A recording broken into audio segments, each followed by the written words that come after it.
So hello guys and welcome back to my channel. तो जैसा कि हम लोगों को पता है कि हम लोगों का नेक्स्ट जो एग्ज़ाम होने वाला है वो होने वाला है introduction to probability and statistics, जिसमें से मैंने प्रोबेबिलिटी वाला जो पार्ट था उसको ऑलरेडी कंप्लीट कर लिया था वन शॉट ऑफ प्रोबेबिलिटी में। अब हम लोग बात करने वाले हैं वन शॉट ऑफ स्टैटिस्टिक्स में। तो वन शॉट ऑफ स्टैटिस्टिक्स हम बात करेंगे। स्टैटिस्टिक्स में दो पार्ट्स हैं, एक तो नॉर्मल ही है जिसमें कुछ कुछ और चीज़ें हैं वो मैं आपको बताती जाऊंगी, लेकिन एक पार्ट और भी आता है जिसका नाम होता है हाइपोथेसिस। ठीक है, तो स्टैटिस्टिक्स का दो पार्ट्स में हम कंप्लीट अप करेंगे। हाइपोथेसिस वाला पार्ट मैं कल दूंगी आपको, क्योंकि मतलब आज पॉसिबल नहीं हो पाया था, थोड़ा सा उसकी नोट्स कंप्लीट कर रही थी मैं। तो हाइपोथेसिस वाला जो पार्ट है उसको हम लोग कल वाली वीडियो में करेंगे। आज वाली वीडियो में हम लोग पूरा जो है स्टैटिस्टिक्स कंप्लीट करेंगे, जिसमें बहुत कुछ आता है। लाइक देखो, सबसे इम्पोर्टेंट पार्ट तो यही है। उसमें से जो पार्ट हम लोग कल कवर करने वाले हैं उसमें से मेजरली एक क्वेश्चन आ सकता है या दो क्वेश्चन आ सकते हैं। तो वो एक या दो क्वेश्चन वाला पार्ट हम कल कवर करेंगे। ठीक है, तो चलिए स्टार्ट करते हैं स्टैटिस्टिक्स वाला पार्ट। जो पार्ट मैं कवर अप करने का बोल रही हूँ उसका नाम है हाइपोथेसिस, जो कि अभी रिसेंट वाले पेपर्स में तो आ भी नहीं रहा है, लेकिन फिर भी मैं कवर करवा दूंगी। लेकिन इस वीडियो में नहीं, कल वाली वीडियो में कवर करवाऊंगी। पहले ही क्लियर कर दे रही हूँ ताकि आप लोगों को कोई डाउट ना रहे। ठीक है, चलिए तो हम स्टार्ट करते हैं विद स्टैटिस्टिक्स। तो स्टैटिस्टिक्स में आपको सबसे पहले यहाँ पे सेंट्रल टेंडेंसी के ऊपर क्वेश्चन आने वाला है। अब सेंट्रल टेंडेंसी में कौन कौन से पार्ट रहते हैं ये ध्यान से रख लेते हैं। एक होता है मीन, एक होता है मीडियन और एक होता है मोड। ठीक है, अब ये जो तीनों चीज़ें हैं आप काफ़ी टाइम से करते हुए आ रहे हो। ठीक है, लाइक आपकी बहुत सारी क्लासेस में, लोअर क्लासेस में भी आपने मीन, मीडियन और मोड को कवर अप किया होगा। ठीक है, तो इसके बारे में हम बात करने वाले हैं। तो देखो, थ्योरी क्वेश्चंस मैंने यहाँ पे ऑलरेडी लिख लिए हैं। ठीक है, जो आ सकते हैं। तो merits and demerits of measure of central tendency आ सकता है यहाँ पे, या मेरिट्स ऑफ डीमेरिट्स ऑफ यहाँ तो मीन, मीडियम और मोड। यहाँ पे ये दो क्वेश्चन जो है आ सकते हैं आपके क्वेश्चन में एज थ्योरी। ठीक है, तो थ्योरी वाले क्वेश्चन आप खुद से कवर अप कर लेना, क्योंकि मैथ्स में इतनी थ्योरी नहीं है। लेकिन जो भी एक्सपेक्टेड हो सकती है वो मैं आपको यहाँ पे बता दे रही हूँ कि यहाँ पे ये जो दो क्वेश्चंस हैं, ये दो क्वेश्चंस आपके पेपर में आ सकते हैं। तो इनको आप कवर अप कर लेना। आप हो सकता है कि आपको इनका आंसर नेट पे मिल जाएगा, चैट जीपीटी पे से आप निकाल सकते हो, या कोई भी एआई टूल का यूज़ करके आप इन दोनों के आंसर्स निकाल लेना कि क्या मेरिट्स और डीमेरिट्स होते हैं मेजर ऑफ सेंट्रल टेंडेंसी का, और क्या डीमेरिट्स और मेरिट्स होते हैं मीन, मीडियन और मोड का। ठीक है, चलिए आगे बढ़ते हैं स्टैटिस्टिक्स के साथ। तो देखो, स्टैटिस्टिक्स में हमारे पास क्या रहता है, कलेक्शन ऑफ डेटा रहता है। ठीक है, कलेक्शन ऑफ डेटा का मतलब सिंपल सी बात है कि हमको ये पता रहता है कि हमारे पास क्या क्या डेटा है, किस चीज़ का हमारे पास डेटा है। ठीक है, हमको क्या करना पड़ता है, उस डेटा का एनालिसिस करना पड़ता है। ठीक है, जैसे कि अगर मान लो कि हमारे पास यहाँ पे बच्चों के मार्क्स का डेटा है। ठीक है, तो वो हमारे पास कलेक्शन हो गया कि हमारे पास क्या है, मार्क्स का। ठीक है, हमारे पास क्या है, मार्क्स का यहाँ पे डेटा है। ठीक है, तो हम क्या करेंगे, हम उसका एनालिसिस करेंगे, मतलब किसको कितने मार्क्स आए हैं। जैसे किसी को 50 मार्क्स आ रहे हैं, ठीक है, किसी को 70 मार्क्स आ रहे हैं। तो हम उसका एनालिसिस करते हैं और हम जो है उसमें से एक रिजल्ट निकालते हैं। जैसे कि एवरेज रिजल्ट मीन होता है, बहुत बार अकर होने वाला रिजल्ट मोड होता है, मिडिल वाला रिजल्ट मीडियन होता है। तो उसका हम इंटरप्रिटेशन करते हैं। ठीक है, आई होप स्टैटिस्टिक्स का क्या मतलब है आपको यहाँ पे समझ में आ गया होगा। ठीक है, देन बात करेंगे टाइप्स ऑफ डेटा की, कि टाइप्स ऑफ डेटा कितने तरीके का होता है। तो डेटा बेसिकली हमारे पास दो तरीके का होता है। एक होता है सबसे पहले ग्रुप्ड और अनग्रुप्ड डेटा। तो अनग्रुप्ड डेटा समझना बहुत ही आसान है, फिर मैं आपको ग्रुप्ड डेटा के बारे में बताऊंगी। तो देखो, अनग्रुप्ड डेटा क्या होता है, इंडिविजुअल डाटा।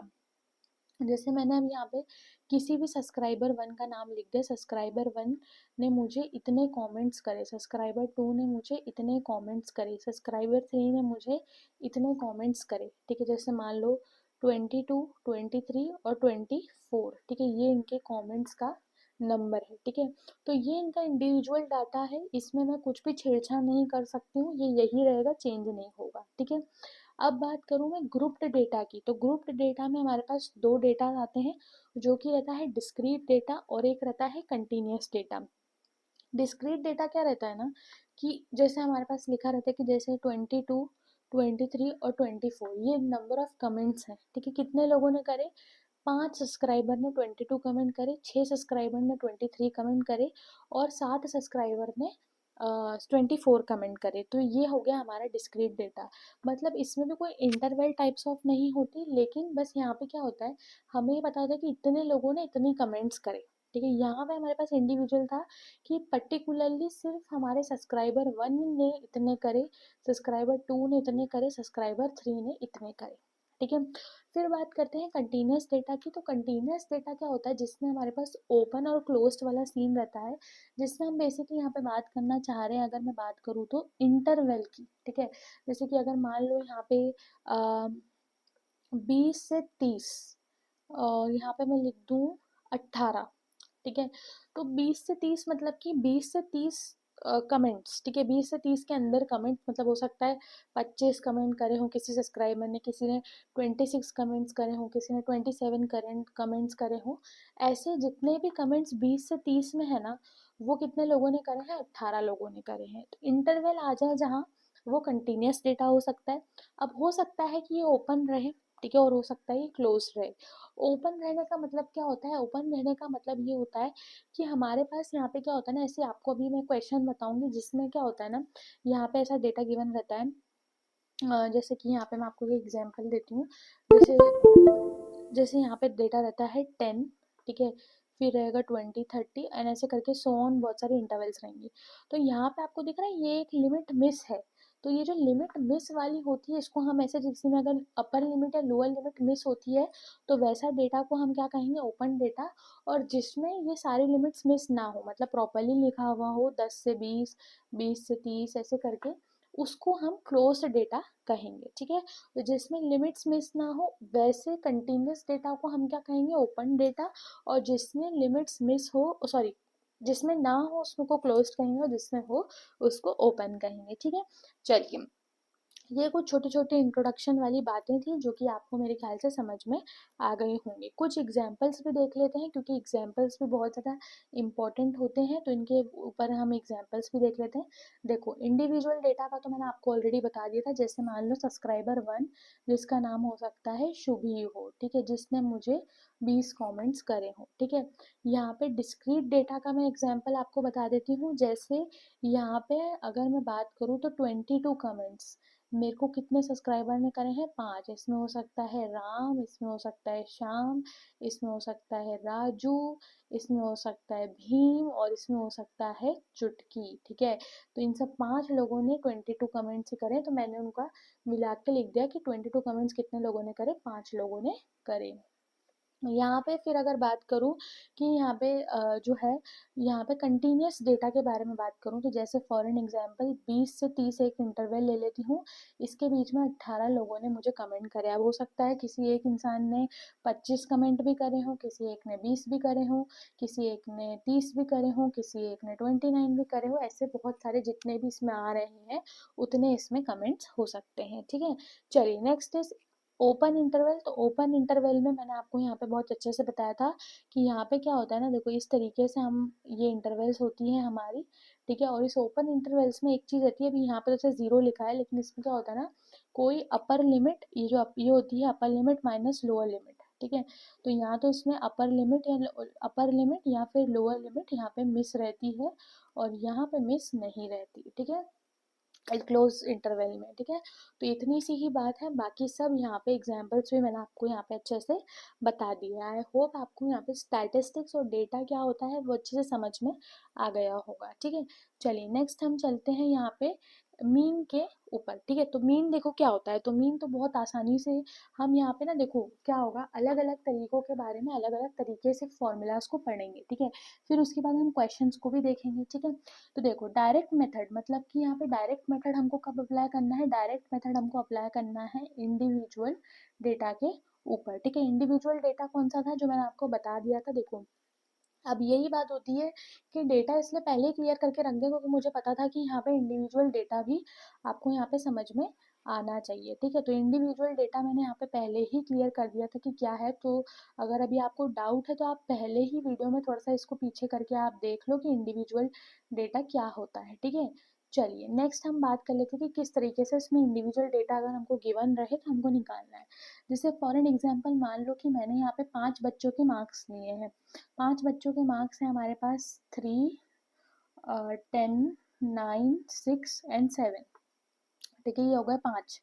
ठीक है, तो यहाँ पे ये इंडिविजुअल डेटा है हर किसी का, मतलब हर किसी बच्चे का अलग अलग डेटा है। किसी एक बच्चे का मान लेते हैं बच्चा 1 है उसके 3 नंबर है, बच्चा 2 है उसके 10 नंबर है, बच्चा 3 है उसके 9 नंबर है, बच्चा 4 है उसके 6 नंबर है, और बच्चा 5 है उसके 7 नंबर है। ठीक है, अब जब मैंने ये बोल दिया कि 7 नंबर मतलब ये हमारे पास 5 बच्चों का डेटा है, तो अब हमको क्या करना है, जब ऐसा कोई भी क्वेश्चन है आपको इंडिविजुअली डेटा गिवन हो तो क्या करो, बस ऊपर सबको प्लस कर दो, नीचे divide by total number of students, मतलब कि यहाँ पे जैसे 5 बच्चे थे तो डिवाइड बाय 5, बस इतना सा कर देना और आपका आंसर यहाँ पे आ जाएगा। तो ये फॉर्मूला आपको याद रखना है कि अगर मीन हमको निकालना है किसी भी इंडिविजुअल डेटा के लिए, तो हमको क्या करना है कि इंडिविजुअल डेटा के जो भी सारे हमको रिजल्ट्स दे रखे हैं उनको प्लस करना है, divide by the total number of things या फिर स्टूडेंट्स हैं जो भी है, और हमको यहाँ पे हमारा आंसर निकल जाएगा।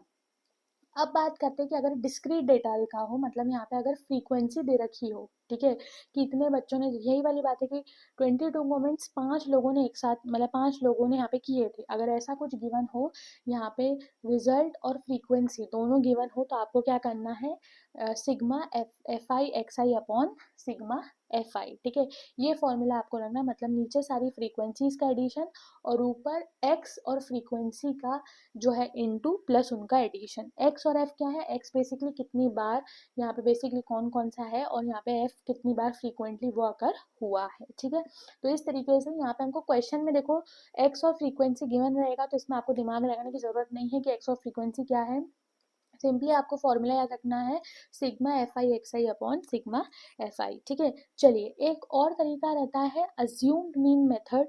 ठीक है, तो अज्यूम मीन मेथड भी हमारा एक बहुत ही अच्छा तरीका होता है कि जिस तरीके से हम जो है मीन का पता लगाते हैं। इसको मैं आपको थोड़ा क्वेश्चन से अच्छे से समझाऊंगी, लेकिन अभी के लिए आप जो है इसका फॉर्मूला बहुत अच्छे से ध्यान में रख सकते हो कि यहाँ पे देखो ये फॉर्मूला होता है जिसमें बेसिकली हमारे पास क्या है, ए क्या है हमारा, बेसिकली अज्यूम्ड मीन है। ए क्या है हमारा, अज्यूम्ड हमारे पास मीन है। ठीक है, अब अज्यूम मीन है ये तो ठीक है, लेकिन हमारे पास यहाँ पे फिर उसके प्लस क्या करना है, sigma F I D I upon capital N, और कैपिटल एन क्या है, ये पूरी फ्रीक्वेंसी इसका सम हमारे पास होने वाला है।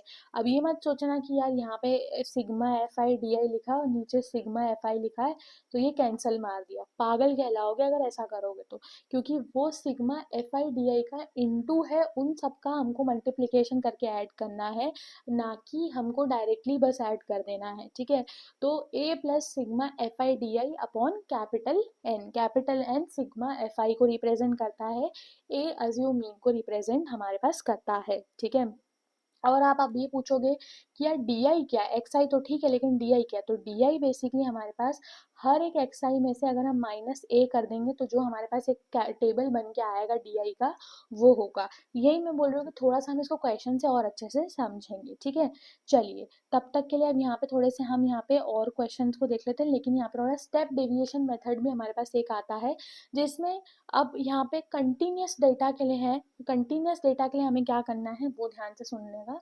तो कंटिन्यूस डेटा में भी ऐसा ही कुछ स्टेप डेविएशन मेथड भी ऑलमोस्ट अज्यूम मीन जैसा ही होता है, उसमें भी assumed mean plus h capital F I mu i into upon n. ठीक है, अब ये एन वही रिप्रेजेंट करता है कैपिटल एफ आई। ठीक है, ए वही अज्यूम मीन है, और एच क्या है यहाँ पे, इंटरवल है। ठीक है, इंटरवल हमारे पास यहाँ पे होने वाली है, एंड यहाँ पे क्या है, एफ आई म्यू आई।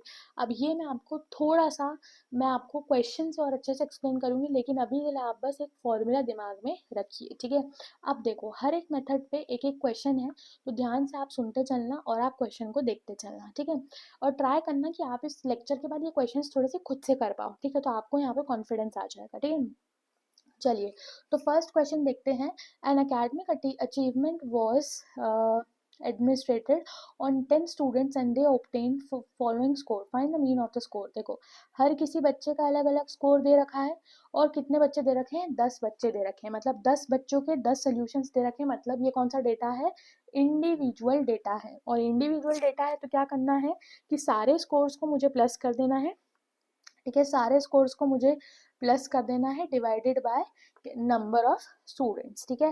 देख लो मैंने बिल्कुल वही किया है, सारे नंबर को यहाँ पे ऐड कर दिया है डिवाइडेड बाय 10, तो यहाँ पे हमारा मीन क्या आ गया, 6 आ गया, ठीक है। चलिए नेक्स्ट क्वेश्चन आते हैं। नेक्स्ट क्वेश्चन हमारा जो है यहाँ पे एफ आई एक्स आई के ऊपर बेस्ड है, वैसे इसको मैंने डायरेक्ट मेथड से भी करके दिखाया हो और अज्यूम मीन मेथड भी मैं आपको इसमें ही एक्सप्लेन कर दूंगी, ठीक है। तो देखो सबसे पहले यहाँ पे क्या गिवन है, यहाँ पे टेबल गिवन है एक्स आई का और यहाँ पे गिवन है एफ आई का। नंबर ऑफ स्टूडेंट्स जहाँ देख लो ना, number of something, number of things या नंबर ऑफ कुछ भी देख लो तो समझ जाना यहाँ पे एफ आई गिवन है और यहाँ पे क्या है, रिजल्ट गिवन है, मतलब एक्स गिवन है, ठीक है। तो देखो आप सबसे पहले क्या कर लोगे, एक्स आई का टेबल बना लोगे, एफ आई का टेबल बना लोगे और यहाँ पे फाइंड कर लोगे एक्स आई एफ आई, ठीक है। इतना फाइंड आउट करने के बाद हम डायरेक्ट मेथड से बहुत आसानी से यहाँ पे कैलकुलेशन कर सकते हैं, sigma x I F I upon sigma F I, ठीक है। तो अगर ऐसा हमने डायरेक्टली यहाँ पे कर दिया तो हमारे पास यहाँ पे बहुत ही आसानी से, ठीक है, यहाँ पे बहुत ही आसानी से हमारे पास यहाँ पे आंसर आ जाता है 68.13। लेकिन लेकिन लेकिन मैंने आपको यहाँ पे अज्यूम मीन मेथड का भी एक एग्जाम्पल बताया था कि अज्यूम मीन मेथड से भी हम इसको करके देखेंगे, तो अज्यूम मीन मेथड करना भी इसमें बहुत ही ज़्यादा इम्पॉर्टेंट है, ठीक है। तो अज्यूम मीन देखो कैसे हमको करना है। अब देखो सबसे पहले हमने अज्यूम मीन जो यहाँ पे हमने निकाला है, ठीक है, अज्यूम मीन अगर देखें तो हमने यहाँ पे अज्यूम करा है कि मीन हो सकता है 68, ठीक है। अब वो तो हमने देखो यार यहाँ पे देखो मैं आपको एक चीज बताती हूँ, एक बहुत ही अच्छी बात है, अगर आपको उसको फॉलो करना है तो आप कर सकते हो, नहीं करना तो आप नहीं करो, ठीक है। लेकिन मुझे ऐसा लगता है कि अगर आप वो करोगे तो आपको थोड़ा सा यहाँ पे बेनिफिट मिलने वाला है। देखो पेपर में कभी भी आपको जो है, अगर आपको अज्यूम मीन मेथड से क्वेश्चन को करना रहेगा तो लिख के आएगा कि बेटा अज्यूम मीन मेथड से इस क्वेश्चन को करो, ठीक है। कभी भी ये लिख के नहीं आएगा कि आपको ऐसे ही कर देना है। और एक बात याद रखना, जो भी क्वेश्चन अज्यूम मीन मेथड से हो सकता है ना, वो छोटा डायरेक्ट मेथड से भी हो सकता है, मतलब वो capital x I F I upon capital F I से भी हो सकता है, ठीक है। और अगर उससे हो रहा है तो मुझे ऐसा लगता है कि फालतू अपना टाइम वेस्ट करने से अच्छा है आप capital F I x I upon यहाँ sorry sigma F I x I upon sigma F I से कर लीजिए, ठीक है। लेकिन यहाँ पे क्या होता है ना, क्योंकि मैं इसलिए बता रही हूँ क्योंकि बहुत सारे बच्चे कहाँ हम गलती करते हैं। अब जैसे बहुत सारे बच्चों को यहाँ पे ये डाउट आएगा कि यहाँ पे ये अज्यूम मीन हम लोगों ने 68 लिया कैसे, ठीक है। लेकिन ये क्या होता है ना, थोड़ा सा अंदाजा लगाना पड़ता है, ठीक है। क्या अंदाजा लगाना पड़ता है, ध्यान से देखो, अंदाजा ये लगाना पड़ता है कि यहाँ पे सबसे ज्यादा बार वैसे तो अकर हुआ है 67, ठीक है। लेकिन अगर ध्यान से देखा जाए कि देखो सबसे ज्यादा बार वाला तो हमेशा नहीं होता है, उसके आसपास वाला होता है, ठीक है।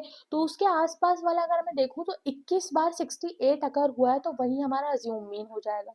लेकिन ऐसा तुक्का लगाने से अच्छा है कि जब भी आपको अज्यूम मीन मेथड से क्वेश्चन करने को आए, ये फॉर्मूला आपको याद होना चाहिए और आपके दिमाग में ये भी चलना चाहिए।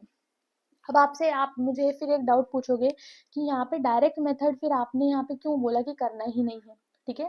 तो देखो ऐसा होता है कि जो क्वेश्चन अज्यूम मीन मेथड से होता है वो डायरेक्ट मेथड से फॉर श्योर होता है, ठीक है। और अगर आप डायरेक्ट मेथड से मीन निकाल लेते हो तो आपको पता लग जाता है कि अज्यूम मीन क्या होगा। देखो अब डायरेक्ट मेथड से हमने जब मीन निकाला तब वो था 68.13, मतलब जो अज्यूम मीन है वो हम क्या ले सकते हैं, 68 ले सकते हैं। और हमको एक बार पता चल गया अज्यूम मीन क्या है तो हम डी आई निकाल सकते हैं, क्या करके, एक्स आई माइनस ए करके। तो हमने बस क्या करा है, एक्स आई माइनस ए करा है और ये सारी वैल्यूज निकालनी है। और अब हमको क्या निकालना है, एफ आई डी आई निकालना है। हमने एफ आई डी आई निकाल लिया और यहाँ पे हम क्या फॉर्मूला यूज कर सकते हैं, delta x equals to a plus sigma F I D I upon n, ठीक है। बस इसको हम यहाँ पे कैलकुलेट कर लेंगे और हमारा यहाँ पे आंसर आ जाएगा, ठीक है। लेकिन देखो मैं आपको यही बोल रही हूँ कि जिन भी बच्चों को अपने ऊपर 100% भरोसा है वो गलत करके आते हैं अज्यूम मीन मेथड से, इसलिए मैं पहले ही समझा रही हूँ आपको कि आप कुछ भी मत करना, डायरेक्ट मेथड से पहले मीन निकाल लेना, जो आपका आंसर मैच हो रहा हो एक्स आई से उसको ही आप अज्यूम मीन मान लेना और फिर अज्यूम मीन का फॉर्मूला लगा के यहाँ पे कैलकुलेट कर लेना आसानी से, ठीक है। तो आपकी कहीं भी गलती होने की चांस है ही नहीं, ठीक है। ओके, तो अब करते हैं एक कंटिन्यूस डेटा वाला क्वेश्चन। तो कंटिन्यूस डेटा वाले क्वेश्चन में देखो यहाँ पे हमारे पास इंटरवल्स गिवन है। अब वैसे तो होपफुली यहाँ पे ये ओपन इंटरवल नहीं है, ये क्लोज्ड इंटरवल है, क्योंकि सारी अपर लिमिट्स और लोअर लिमिट्स जो है प्रेजेंट है, ठीक है। अब यहाँ पे देखो, यहाँ पे अगेन वही वाली बात है कि यहाँ पे देखो ये हो गया एक्स आई और ये हो गया एफ आई, ठीक है। अब एफ आई के बारे में यहाँ पे मैं बात करूँ तो यहाँ पे जो है एफ आई कैसे निकालोगे आप, ठीक है। आई गेस इसका आपको पता होना चाहिए कि अगर आपको यहाँ पे ऐसे गिवन है 0 10, ठीक है, यहाँ पे 10 20, ठीक है। तो 0 + 10 डिवाइड बाय 2 और 10 + 20 डिवाइड बाय 2, ठीक है। इस तरीके से आप जो है यहाँ पे ये एक्स आई निकाल रहे हो, ठीक है। आपने एफ आई का टेबल ऑलरेडी यहाँ पे गिवन है, लिख लिया। एक्स आई का टेबल यहाँ पे हमने बना लिया, ठीक है। देखो, डायरेक्ट मेथड लगा के F I x I upon delta f आई, ठीक है, इस तरीके से कर लिया। और यहाँ पे शॉर्टकट मेथड और स्टेप डेविएशन मेथड भी है, ठीक है। स्टेप डेविएशन मेथड भी है हमारे पास, ठीक है। यहाँ पे दिख ही रहा होगा कि यहाँ पे शॉर्टकट मेथड में आपको दिख रहा होगा कि यहाँ पे a plus delta f I D I upon n है, ठीक है। तो यहाँ पे वही कि यार देखो, जो शॉर्टकट मेथड से मतलब एज्यूम मीन मेथड से हो रहा है वो डायरेक्ट मेथड से भी होगा, ठीक है। जो एज्यूम मीन मेथड से हो रहा है वो डायरेक्ट मेथड से भी यहाँ पे हमारा होगा, ठीक है। तो अगर ऐसा हो रहा है तो आप पहले क्या करो, डायरेक्ट मेथड से निकाल लो 28, तो उसके आसपास का देखो यहाँ पे 25 है, तो उसी को एज्यूम मीन मेथड हम समझ लेंगे, ठीक है। चलिए नेक्स्ट है स्टेप डेविएशन मेथड। तो स्टेप डेविएशन मेथड में भी यार देखो अज्यूम मीन मेथड लगता है, तो उसका जो यहाँ पे बेसिकली हमारे पास अज्यूम मीन मेथड का यहाँ पे हमारे पास एच है, ठीक है। एच देखो यहाँ पे दिखाता है कि कितने कितना बीच का डिफरेंस है, तो यहाँ पे 10 10 के बीच का डिफरेंस है, तो एच क्या हो जाएगा, 10 हो जाएगा। बाकी यहाँ पे सब कुछ एग्जैक्टली वैसा ही है जैसा हम लोगों ने देखा है, एफ आई इंटू म्यू आई। अब म्यू आई एक अलग चीज़ है, म्यू आई क्या है, म्यू आई का फॉर्मूला ये होता है x i minus A upon H, ठीक है। X i minus A upon H मतलब कि सिंपल सी बात है डी आई अपॉन 10, ठीक है। D I upon 10 D I by H, ठीक है। तो mu I is nothing but D I by H, ठीक है। तो म्यू आई का फॉर्मूला आप जब यहाँ पे याद करो स्टेप डेविएशन के लिए याद कर लेना, डी आई बाय एच। ये कंटिन्यूस डेटा के लिए अज्यूम मीन मेथड होता है, डी आई बाय एच। अब देखो यहाँ पे वही वाली बात है कि यहाँ पे जब भी आपको स्टेप डेविएशन से क्वेश्चन लिखने को आएगा तब भी आपको यहाँ पे क्या करना पड़ेगा, यहाँ पे आपको ये वाला जो मेथड है डायरेक्ट मेथड, इसको कर लो तो अज्यूम मीन मेथड से ए तो निकल ही जाएगा, एच आपके पास ऑलरेडी होगा, f I mu i upon n, तो एन तो आपको ऐसे भी मिल जाएगा। एफ आई और म्यू आई की चिंता है तो देखो, अगर आप यहाँ पे म्यू आई निकालने की चिंता कर रहे हो तो मत करो, क्योंकि देखो डी आई बाई एच ही है तो ईजी है, डी आई बाई एच है तो यहाँ पे इजी ही है, तो म्यू आई वो हो जाएगा, ठीक है। बाकी यहाँ पे सब कुछ वही है जैसा हमारे पास पहले यहाँ पे चल रहा था। सिर्फ आप देखो इसमें मीन में तो सिर्फ फॉर्मूलाज पे फोकस करो, और मीन में क्या सब पे ही आपको फॉर्मूला में फोकस करना है, स्टैटिस्टिक्स पे, ठीक है। चलिए चलते हैं नेक्स्ट हमारे पास यहाँ पे, नेक्स्ट हमारे पास यहाँ पे आएगा मीडियन, ठीक है। नेक्स्ट हमारे पास यहाँ पे क्या आएगा, मीडियन। अब मीडियन क्या होता है, मीडियन हमारे पास एक पोजिशनल वैल्यू होती है, ठीक है। जैसे कि अगर बात करूँ यहाँ पे नॉर्मल इंडिविजुअल सीरीज मतलब कि इंडिविजुअल डेटा अगर गिवन है तो उसमें अगर मुझे मीन निकालना रहेगा तो मैं ये देखूंगी कितने नंबर ऑफ, जैसे मान लो 10 स्टूडेंट हैं, 7 बच्चे हैं, ऐसे अगर हमारे पास डेटा गिवन है तो आपको उसमें चेक करना है कि एन इवन है या फिर एन ऑड है, ठीक है। इतना चेक कर लेने के बाद कि एन इवन है या फिर एन ऑड है, आपको क्या करना है, मीडियन की वैल्यू निकालनी है। मीडियन की वैल्यू कैसे निकालनी है, यहाँ पे इवन होगा तो एन बाई टू एच, और अगर ऑड होगा तो n plus one by two h. N क्या है, नंबर ऑफ ऑब्जर्वेशन है। अब बात करते हैं डिस्क्रीट सीरीज के। तो डिस्क्रीट सीरीज क्या है कि जिसमें बेसिकली हमारे पास ऐसा हो कि यहाँ पे इतने मार्क्स इतने इतने बच्चों के हैं, जैसे 20 मार्क्स यहाँ पे 5 बच्चों के आए हैं, ठीक है। इस तरीके से अगर डेटा हो डिस्क्रीट डेटा, तो यहाँ पे हमको क्या करना है, इवन के लिए, ठीक है, इवन के लिए ये वाला फॉर्मूला लगाना है, और ऑड के लिए ये वाला फॉर्मूला लगाना है। और डेल्टा एन, ये एन क्या है, सॉरी डेल्टा एफ आई, ठीक है। एन क्या है हमारे पास, डेल्टा एफ आई, ठीक है। अब बात करते हैं कंटिन्यूस सीरीज के लिए, जिसमें बेसिकली इंटरवल्स वाला है, upper limit minus lower limit वाला जो सीन था। अगर ऐसा कुछ आ जाए, ठीक है, अगर ऐसा कुछ आ जाए तो median is equals to L plus H upon F into N by two minus C. ठीक है, अब इसको एक एक करके एक्सप्लेन करती हूँ कि ये क्या क्या है। देखो इसको एक एक करके एक्सप्लेन करती हूँ। तो ये है एल जो है वो lower level of median class है, ठीक है, लोअर लेवल। एच जो है वो हाइट है, ठीक है, frequency f frequency, n number of frequency, sorry sum of frequency, मतलब डेल्टा, सॉरी डेल्टा नहीं यार, इसको बोलते हैं सिग्मा एफ आई। ठीक है, और सी क्या है, क्यूमुलेटिव फ्रीक्वेंसी। और क्यूमुलेटिव फ्रीक्वेंसी हम कैसे निकालते हैं, class of cumulative frequency just before N by two. ठीक है, तो मैं आपको सब कुछ यहाँ पे क्वेश्चन में बता दूंगी, नहीं निकालना आ रहा है तो। अब यहाँ पे एक और चीज़ करके आता है नया सा टॉपिक जिसको हम बोलते हैं क्वार्टाइल। ठीक है, तो इसमें क्वेश्चन में आपसे पूछते हैं कि फर्स्ट क्वार्टाइल कैसे निकालना है, थर्ड क्वार्टाइल कैसे निकालना है। तो जहाँ पे जैसे मीडियन जो है वो क्या होता है, सेकेंड क्वार्टाइल। ठीक है, मीडियन हमारे पास क्या होता है, सेकेंड क्वार्टाइल ही होता है। मतलब आप चाहे मीडियन कह लो या चाहे सेकेंड क्वार्टाइल कह लो, बात एक ही है।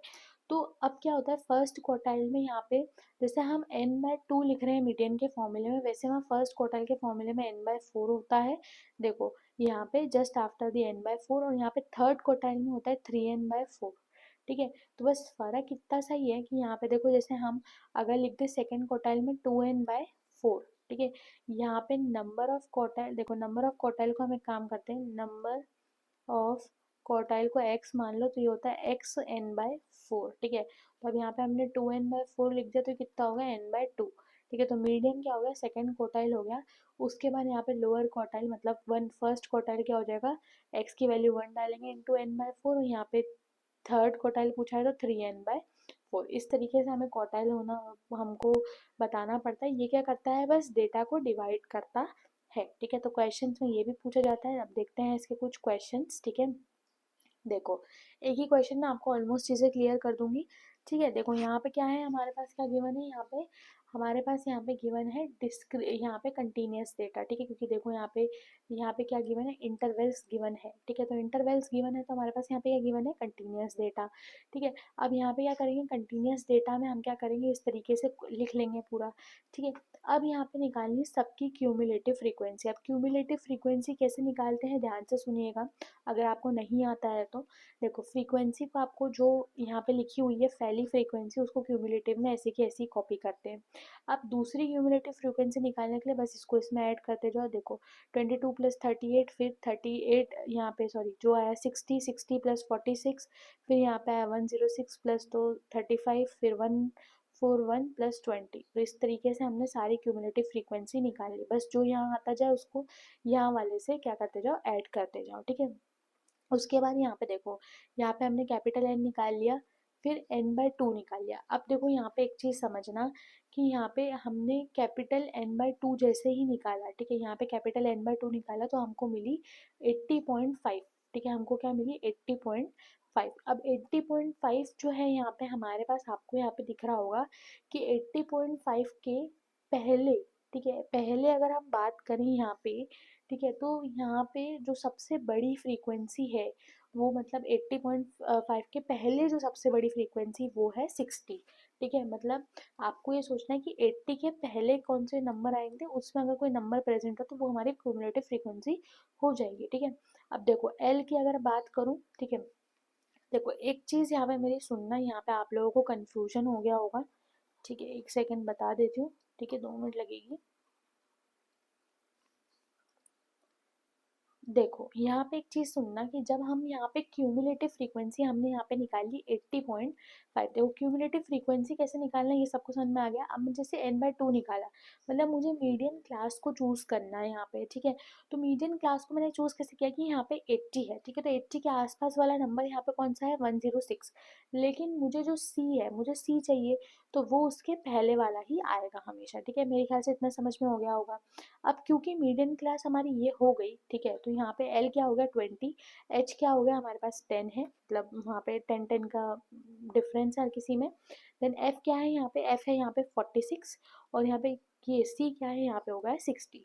सारा कुछ यार फॉर्मूले में डालेंगे और कंप्लीट अप कर लेंगे। ठीक है, चलिए नेक्स्ट देखते हैं, नेक्स्ट क्वेश्चन।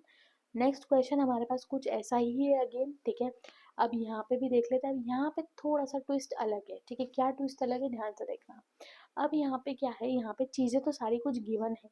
ठीक है, चीज़ें सारी कुछ गिवन है, ठीक है। अब यहाँ पे ट्विस्ट बस इतना सा है कि हमने यहाँ पे प्लस माइनस 0.5 किया और प्लस 4.5 किया। क्यों? क्योंकि यहाँ पे आप देखोगे तो ये है ओपन इंटरवल, ये ओपन इंटरवल। देखो यहाँ पे 60 अबव लिखा है, मतलब एक जो है यहाँ पे क्या है, यहाँ पे मिसिंग है। और क्योंकि ये मिसिंग है, ठीक है, ये जो है मिसिंग है, इसलिए हमने ऐसा इसको कर दिया। क्योंकि हमने यहाँ पे क्या मान लिया, यहाँ पे हम क्या कर लेंगे, एक मिसिंग को मान के यहाँ पे ऐसे हम लिख सकते हैं। ठीक है, लास्ट वाले को हम ऐसे लिख देंगे। तो हमने क्या करा, इस वाले में माइनस 0.5 कर दिया, इस वाले में प्लस 0.5 कर दिया। आपके पास भी एग्जाम में क्वेश्चन आता है तो आप कुछ भी प्लस माइनस दोनों में कर लो ऐसा, ताकि आपकी वैल्यूज थोड़ी हो जाए। 0.5 ही कर लेना, कोई बड़ी बात नहीं, कुछ भी आप प्लस माइनस कर सकते हो। फिर तो यार सारी वही बात है कि देखो यहाँ पे फ्रीक्वेंसी पहली वाली क्यूमुलेटिव फ्रीक्वेंसी हो जाएगी, फिर जो यहाँ आ रहा है उसको यहाँ से प्लस करके लिखते चलो। उसके बाद यहाँ पे क्या बोला है, यहाँ पे देखो कैपिटल एन बाय थ्रू निकाल लो, मतलब 357/2, 357/2 निकाल लो, जो कि अप्रोक्सीमेटली होता है 179। अब 179 मुझे यहाँ पे दिख रहा है 93 वाला ही है सबसे इसका क्लोज, यानी कि इसके पहले वाला हम सी लेंगे। ठीक है, तो क्या निकालना है हमको, इसके पहले वाला सी लेंगे, जो कि होगा हमारे पास यहाँ पे कितना होगा, 53 ही होगा। ठीक है। हाइट ऑफ क्लास यहाँ पे देख लेते हैं। हाइट ऑफ क्लास हमारे पास यहाँ पे हो जाएगी 5। ठीक है, यहाँ पे और यहाँ पे क्या हो जाएगा ना, यहाँ पे एल हो जाएगा हमारे पास यहाँ पे मीडियन ऑफ क्लास का 19.5, और ये सारी चीज़ें, और यहाँ पे हम इसको डालेंगे और कैलकुलेट कर लेंगे।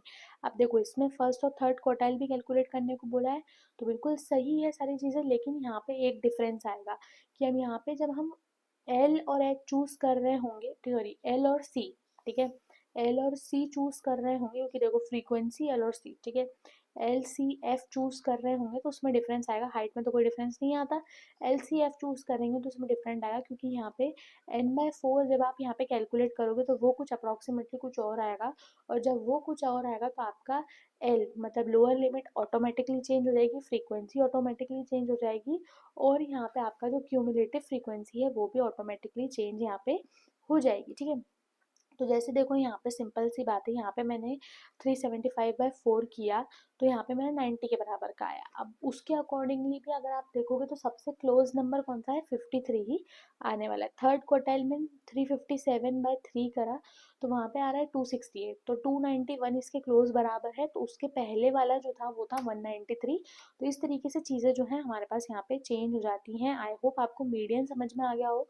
यहाँ पे देखो चीज़ें मीडियन में आपको फॉर्मूलाज ढंग से अप्लाई करना है, क्वार्टाइल वगैरह के कोई क्वेश्चन आ सकते हैं। वैसे तो देखो यार मेन मीडियन मोड पे इतने कुछ खास क्वेश्चन पूछे नहीं जाते, लेकिन पूछ भी सकते हैं यार। देखो 7 नंबर में हो सकता है कि वो लोग पूछ भी लें। ठीक है, तो कुछ भी हो सकता है, आप हर चीज़ के लिए रेडी रहिए। ठीक है, चलिए देन कंटिन्यूस डेटा के बाद हमारे पास यहाँ पे नेक्स्ट क्वेश्चन जो है वो भी हम यहाँ पे देखो कंटिन्यूस डेटा इन लोगों ने बनाया है। ठीक है, कंटिन्यूस डेटा इन लोगों ने यहाँ पे बनाया है, तो कंटिन्यूस डेटा के बाद यहाँ पे हमको इसमें करना है क्वेश्चन को। ठीक है, देखो यहाँ पे आपको कंटिन्यूस डेटा को बनाकर यहाँ पे क्वेश्चन को करना है, तो यहाँ पे बस इसको देखो यहाँ पे कन्वर्ट कर दिया है कंटिन्यूस डेटा के 0 से 10 में इतने, 10 से 20 में इतने, ऐसे करके, और यहाँ पे फॉर्मूला को लगा दिया गया है। ठीक है, बाकी आई थिंक क्वार्टाइल निकालने वाला फॉर्मूला भी आपको समझ आ गया हो, तो बार बार एक ही जैसे क्वेश्चंस में रिपीट नहीं करूँगी। आप इसको चेकआउट कर सकते हो जब आपको यहाँ पे ये पीडीएफ मिल जाएगी। ठीक है, इंडिविजुअल डेटा के लिए तो आई होप आपको यहाँ पे नहीं बताने की ज़रूरत पड़ेगी कि कैसे मीडियन को निकालना है। अब देखो यहाँ पे है 1 2 3 3 4 5 6 7, मतलब कि ऑड है, तो अब यहाँ पे ऑड वाला फॉर्मूला लगाया है और कुछ नहीं किया है। ठीक है, next is find the median of the following data. तो यहाँ पे ये डिस्क्रीट डेटा है, तो अगर डिस्क्रीट डेटा है तो स्टिल यहाँ पे ये एन नंबर देख लेते हैं इसका कैसा है, ऑड है या फिर इवन है, उसके हिसाब से फॉर्मूला लगाएंगे। तो 1 1 2 3 4 5, तो यानी कि ऑड है, तो यहाँ पे आप क्या करो ये वाला फॉर्मूला लगा लो, लेकिन इसमें बस एक ही बात याद रखना है, डायरेक्टली नहीं डाल देना है। यहाँ पे कैपिटल एन आना, कैपिटल एन क्या होता है, डेल्टा सिग्मा एफ आई। ठीक है, तो बस उसी को ही आपको यहाँ पे डाल देना है, और वो ऑड आ चुका है तो यहाँ पे ऑड की वैल्यू यहाँ पे लिखनी है। ठीक है, अब यहाँ पे ये भी मैटर करता है कि ये भी देखो क्या है, इसके हिसाब से आपको ऑर्डर इवन लगाना है। ठीक है, क्योंकि इसमें आप नंबर ऑफ ऑब्जर्वेशन के हिसाब से लगा रहे थे, इसमें आप इसके हिसाब से लगाओगे। ठीक है, एंड आपका यहाँ पे आंसर आ चुका है। ठीक है, चलिए नेक्स्ट हम बात करते हैं मॉड की। तो मॉड के बारे में बात करते हैं, तो मॉड का अगेन वही है यार, देखो इंडिविजुअल सीरीज के लिए और डिस्क्रीट सीरीज के लिए तो यार वही आएगा कि जो हमारा यहाँ पे मैक्सिमम टाइम्स यहाँ पे अकर कर रहा हो। लेकिन कंटिन्यूस सीरीज के लिए थोड़ा सा अलग है। कंटिन्यूस सीरीज के लिए यहाँ पे हमें सारी फ्रीक्वेंसीज और मॉडल क्लास चेक करनी पड़ती है, ठीक है। इसके बाद एक और मेथड आता है मॉड का, ठीक है, जो कि थोड़ा सा आई गेस समझना डिफिकल्ट हो सकता है आप लोगों के लिए। लेकिन वैसे बात कहूँ तो वो क्वेश्चन इतनी बार मतलब आता नहीं है, ऐसे पूछते नहीं है वो लोग ये क्वेश्चन को, लेकिन स्टिल हम लोग उसको जो है यहाँ पे देखेंगे, ठीक है। चलिए तो सबसे पहला क्वेश्चन पढ़ते हैं जो कि है find the mode of the following distribution, ठीक है। तो सबसे पहले यहाँ पे इसको बना के लिख दिया है टेबल में। अब देखो यहाँ पे मैक्सिमम फ्रीक्वेंसी कौन सी है, 72, तो मॉडल क्लास हमारी इसी वाली क्लास हो जाएगी, ठीक है। अब ऐसा कर लेने के बाद आपको बस क्या करना है, यहाँ पे F1, ठीक है, F1 हमारा जो है वो क्या हो जाएगा 72, उसके ऊपर वाला F0, उसके नीचे वाला F2, ठीक है। इस तरीके से सारी वैल्यूज को लिख देना है और यहाँ पे इसको क्वेश्चन में डाल देना है। H और L मेरे ख्याल से आप लोगों को पता है, बताने की कोई ज़रूरत नहीं है। तो यहाँ पे मॉड आपको निकाल लेना है। तो ये वैसे तो डिस्ट्रीब्यूशन निकाल के काफ़ी ईजी होता है। एक रिलेशनशिप यहाँ पे हमारा होता है कि mode is equals to 3 median plus 2 mean minus 2 mean, sorry, ठीक है। मॉड इज इक्वल्स टू यहाँ पे 3 मीडियन माइनस 2 मीन, ठीक है। तो इस तरीके से भी हम निकाल सकते हैं कि कभी आपके पास मीन और मीडियन आ चुका है तो आप क्या निकाल सकते हो, मॉड इजली निकाल सकते हो। तो जिस मेथड की मैं बात करती कि आपको थोड़ी सी दिक्कत आ सकती है वो है ग्रुपिंग मेथड, ठीक है।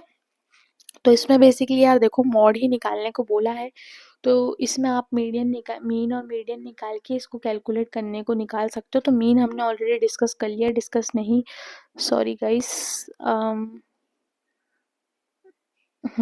तो मीन हमने ऑलरेडी डिस्कस कर लिया, ये डिस्कस नहीं करूँगी। मीडियन भी हम लोगों ने डिस्कस कर लिया, ये मैं डिस्कस बिल्कुल भी नहीं करूँगी। अब आ जाते हैं ग्रुपिंग वाले मेथड पे। तो ग्रुपिंग वाला मेथड जो है इसका मैं आपको एक क्वेश्चन एक्सप्लेन करूँगी वैसे, क्योंकि ज़्यादा नहीं पूछा जाता है और अभी तक भी मतलब इसका कोई क्वेश्चन ऐसा सच आया नहीं है, लेकिन हो सकता है कि देखो आ जाए।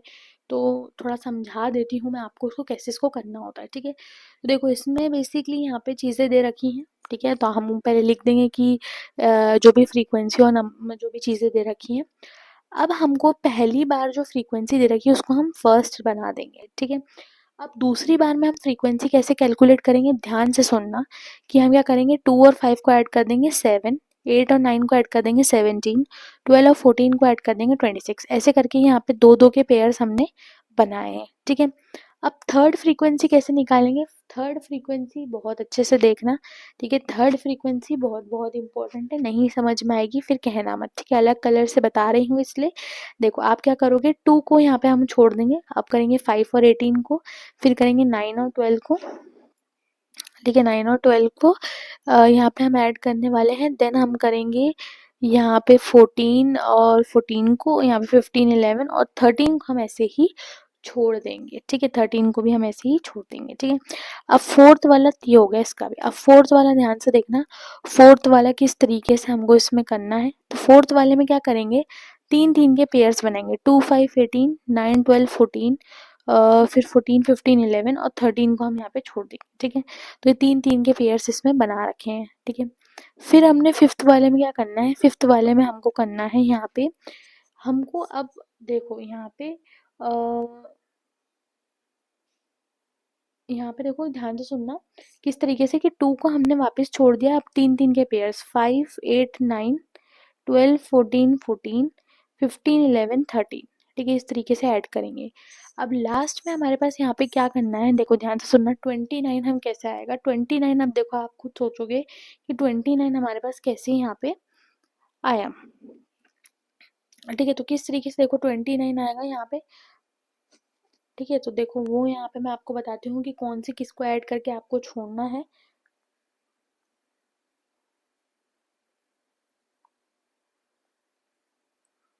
ठीक है।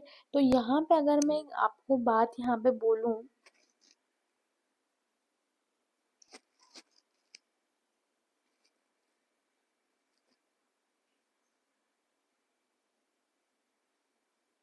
ठीक है। यहाँ पे आपको क्या करना है, ध्यान से देखना है कि यहाँ पे अब क्या करना है, आपको 2 और 5 दोनों को छोड़ देना है, 2 और 5 दोनों को छोड़ना है, 8 9 और 12 को ऐड करके देखना है। 8 9 और 12 को अगर आप करके देखोगे तो आई गेस आपका 29 आ जाएगा। ठीक है, 2 और 5 दोनों को छोड़ दिया, एक बार अलग कलर से बना देती हूँ। देखो 2 और 5 दोनों को छोड़ देना है। ठीक है, 8 9 12, फिर 14 14 15 एंड 11 13 को नहीं करना, तो ये हमारे पास यहाँ पे 2 बन के आ गए। ठीक है, इनको छोड़ देना है। ठीक है, तो इस तरीके से हमारी ग्रुपिंग मेथड यहाँ पे काम में आ रहा है। ठीक है, अब यहाँ पे आपको सबसे पहले देखना है कि यहाँ पे जैसे हमने ग्रुपिंग यहाँ पे कर ली। अब देखो मैं आपको पहले इरेज करके बता देती हूँ, ये समझ में आ गई ग्रुपिंग करी कैसे। ठीक है, नहीं समझ में आया तो थोड़ा सा रिवाइंड करके देख लेना, मैंने बहुत अच्छे से समझाने की कोशिश करी है, ऐसा ही मेथड है और जिस तरीके से जो मेथड था वही एक्सप्लेन करने की कोशिश मैंने आप लोगों को करी है। ठीक है, अब देखो यहाँ पे कर तो ली, अब जैसे उसमें लिखना है फर्स्ट में कि सबसे ज़्यादा इसमें से कौन सा है, सबसे ज़्यादा इसमें है 15, तो 11 लिख लेना है यहाँ पे। फिर सेकंड वाले में यहाँ पे अगर हम देखें तो सेकंड वाले में हमारे पास यहाँ पे 29 सबसे ज़्यादा है, जो मिलके बना था 10 और 11 को, तो वो लिख लिया हमने यहाँ पे। फिर थर्ड वाले में भी ऐसे ही करना है, सबसे ज़्यादा यहाँ पे कौन सा है 28, किस किस को मिलके बना था वो लिख देना है। ठीक है, फोर्थ वाले में किस किस को मिलके क्या बना था 10 11 12 में। ठीक है, यहाँ पे 40 बन के सबसे ज़्यादा मिला था तो उसको लिख देना है। ठीक है, यहाँ पे जैसे 40 बना था तो अगेन किस किस को मिलके बना था वो, उसकी फ्री इसके नंबर्स टर्म्स जो है वो लिख देना है। सिक्स्थ में भी ऐसे ही करना है। फिर यहाँ पे अब आपको देखना है कि कौन कितनी बार अकर हुआ, यहाँ पे आपको लिख देना है कि 8 1 टाइम्स यहाँ पे लिखा हुआ है। ठीक है, 9 3 टाइम्स लिखा हुआ है, 10 5 टाइम्स लिखा हुआ है इन सब में, 11 4 टाइम्स लिखा हुआ है इन सब में, और 12 1 टाइम्स लिखा हुआ है। तो सबसे ज़्यादा कौन बार लिखा हुआ है 10, तो यहाँ मोड हमारा क्या हो जाएगा 10। एक क्वेश्चन और है इसमें, आप यहाँ पे देख सकते हो। ठीक है, तो इस क्वेश्चन को आप खुद करके देखना कि आपकी ग्रुपिंग सही जा रही है कि नहीं। ठीक है, ये मैंने आपको चेकिंग के लिए सोचा है ताकि आप लोग खुद इसको कर पाओ, वरना मैं ही सब बता दूंगी तो कोई फ़ायदा नहीं है, आप कभी कर नहीं पाओगे। तो आप उसको करके देखना और आप देखना कि आपका मॉड का आंसर सही आ रहा है कि नहीं। ठीक है, चलिए नेक्स्ट थिंग इज़ यहाँ पे हम जो है इस तरीके से कंटिन्यूस डेटा में भी कर सकते हैं। तो कंटिन्यूस डेटा में फिर यही होता है कि जो जितनी बार आ रहा है उसके बाद यहाँ पे आप फ्रीक्वेंसी डाल के इसको कंप्लीट कर सकते हो फॉर्मूला के साथ, जैसे हमने ऑलरेडी कर रखा था। ठीक है, चलिए नेक्स्ट हम बात करते हैं मेजर ऑफ डिस्पर्शन। ठीक है, तो मेजर ऑफ डिस्पर्शन में यही सारी चीज़ें आती हैं, किस तरीके से हम रेंज कैलकुलेट करते हैं, मीन डेविएशन, क्वार्टाइल डेविएशन, और ये सब हम जो है इनके कैलकुलेट करते हैं। तो यहाँ पे आपको ये भी बहुत अच्छे से समझना है।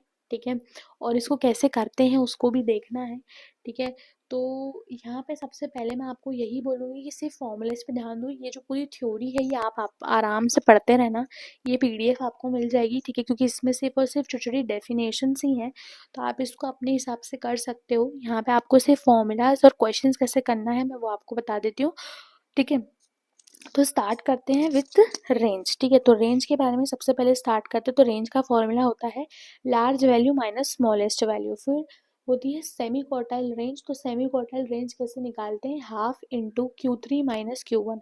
अब ये मत पूछना कि Q3 और Q1 क्या होता है, अभी पढ़ के आ रहे हैं थर्ड क्वार्टाइल और फर्स्ट क्वार्टाइल, जिसमें जैसे मीडियन में n/2 आता है तो थर्ड क्वार्टाइल में 3n/4 आ जाता है और फर्स्ट क्वार्टाइल में n/4 आ जाता है। ठीक है, चलिए मीन डेविएशन तो मीन डेविएशन का भी फॉर्मूला आपको बहुत अच्छे से आना चाहिए, जिसमें छोटा एन जो है number of observations and delta XI minus M यहाँ पे होता है। ठीक है, चलिए एन क्या होता है, कैपिटल एन क्या होता है, जहाँ पे देखो यहाँ पे होता है ये अनग्रुप्ड डेटा के लिए, जो इंडिविजुअल के लिए होता है। यहाँ पे अगर डिस्क्रीट और कंटिन्यूस आ जाए तो कैपिटल एन लगाते हैं, जो कि क्या होता है सम ऑफ फ्रीक्वेंसीज यहाँ पे होता है। स्टैंडर्ड डेविएशन की भी बात करी जाए तो स्टैंडर्ड डेविएशन यहाँ पे हमारे पास फॉर्मूला होता है, इंडिविजुअल सीरीज के लिए अलग होता है, और इंडिविजुअल सीरीज में भी दो यहाँ पे लॉजिक्स होते हैं कि अगर number of observation more than 30 है तो ये लगाएंगे, लेस देन 30 है तो ये लगाएंगे। ठीक है, फिर कंटिन्यूस और डिस्क्रीट डेटा के लिए ये वाला फॉर्मूला यूज होता है, जिसमें कैपिटल एन क्या होता है, सम ऑफ फ्रीक्वेंसीज यहाँ पे होता है। और यहाँ पे अब देखो एक चीज ये रहती है कि इसमें ये फॉर्मूला भी रहता है और ये फॉर्मूला भी इसका रहता है। फिर होता है स्टेप डेविएशन मेथड। देखो मैं आपको यही कहूँगी, इसमें भी वो क्योंकि मीन वाली चीज़ें आ जाती हैं तो यहाँ पे स्टेप डेविएशन वगैरह ये सब आ जाता है, लेकिन ज़्यादा अच्छी बात है कि आप यही मेन फॉर्मूला इसको याद रखो, ठीक है। फिर वेरिएंस क्या होता है, स्टैंडर्ड डेविएशन का whole square. Coefficient of variance क्या होता है, standard deviation upon mean into 100, ठीक है। देन नेक्स्ट इज बेसिकली क्या रिलेशनशिप होता है यहाँ पे हमारे पास मीन डेविएशन और स्टैंडर्ड डेविएशन में, तो 4/5। तो कहीं आप क्वेश्चन में ऐसा बोला जाए कि मेन डेविएशन और स्टैंडर्ड डेविएशन दोनों निकालो, तो आप ये फॉर्मूला यूज कर लेना अगर आपने कोई एक निकाल लिया है तो, ठीक है। चलिए, in the formula of mean deviation m is mean median और mode accordingly to the question. तो बेसिकली यहाँ पे देखो यार, मीन डेविएशन में जो m है वो मीन मीडियन और मोड ही होता है। वैसे ज़्यादा करके यहाँ पे मीन ही यूज़ करती हूँ क्योंकि थोड़ा निकालना आसान रहता है फॉर्मूले से, लेकिन आप चाहें तो मीडियन और मोड भी निकाल सकते हैं। वो अकॉर्डिंग टू क्वेश्चन रहता है कि कौन क्या ज़्यादा इजी आपके लिए हो सकता है निकालने के लिए, ठीक है। चलिए, नेक्स्ट इज फॉलोइंग। यहाँ पे सारी कुछ चीज़ें हमको दे रखी है, हमको सब कुछ इसमें निकालना है, ठीक है। तो देखिए, यहाँ पे जो पूरा डेटा गिवन है उसमें सबसे पहले अगर हम रेंज की बात निकालने की करें, ठीक है।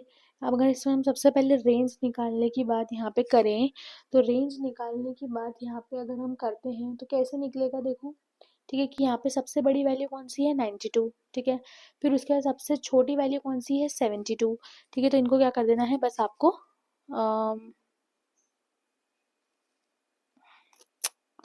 एक सेकेंड, ठीक है। तो 92 माइनस 72 कर देना, वही largest value minus smallest value, ठीक है। इस तरीके से हमने रेंज निकाल ली। मीन डेविएशन कैसे निकालना है, देखो मीन हम कैसे निकालते हैं, इंडिविजुअल डेटा के लिए मीन निकाल लिया सबसे पहले।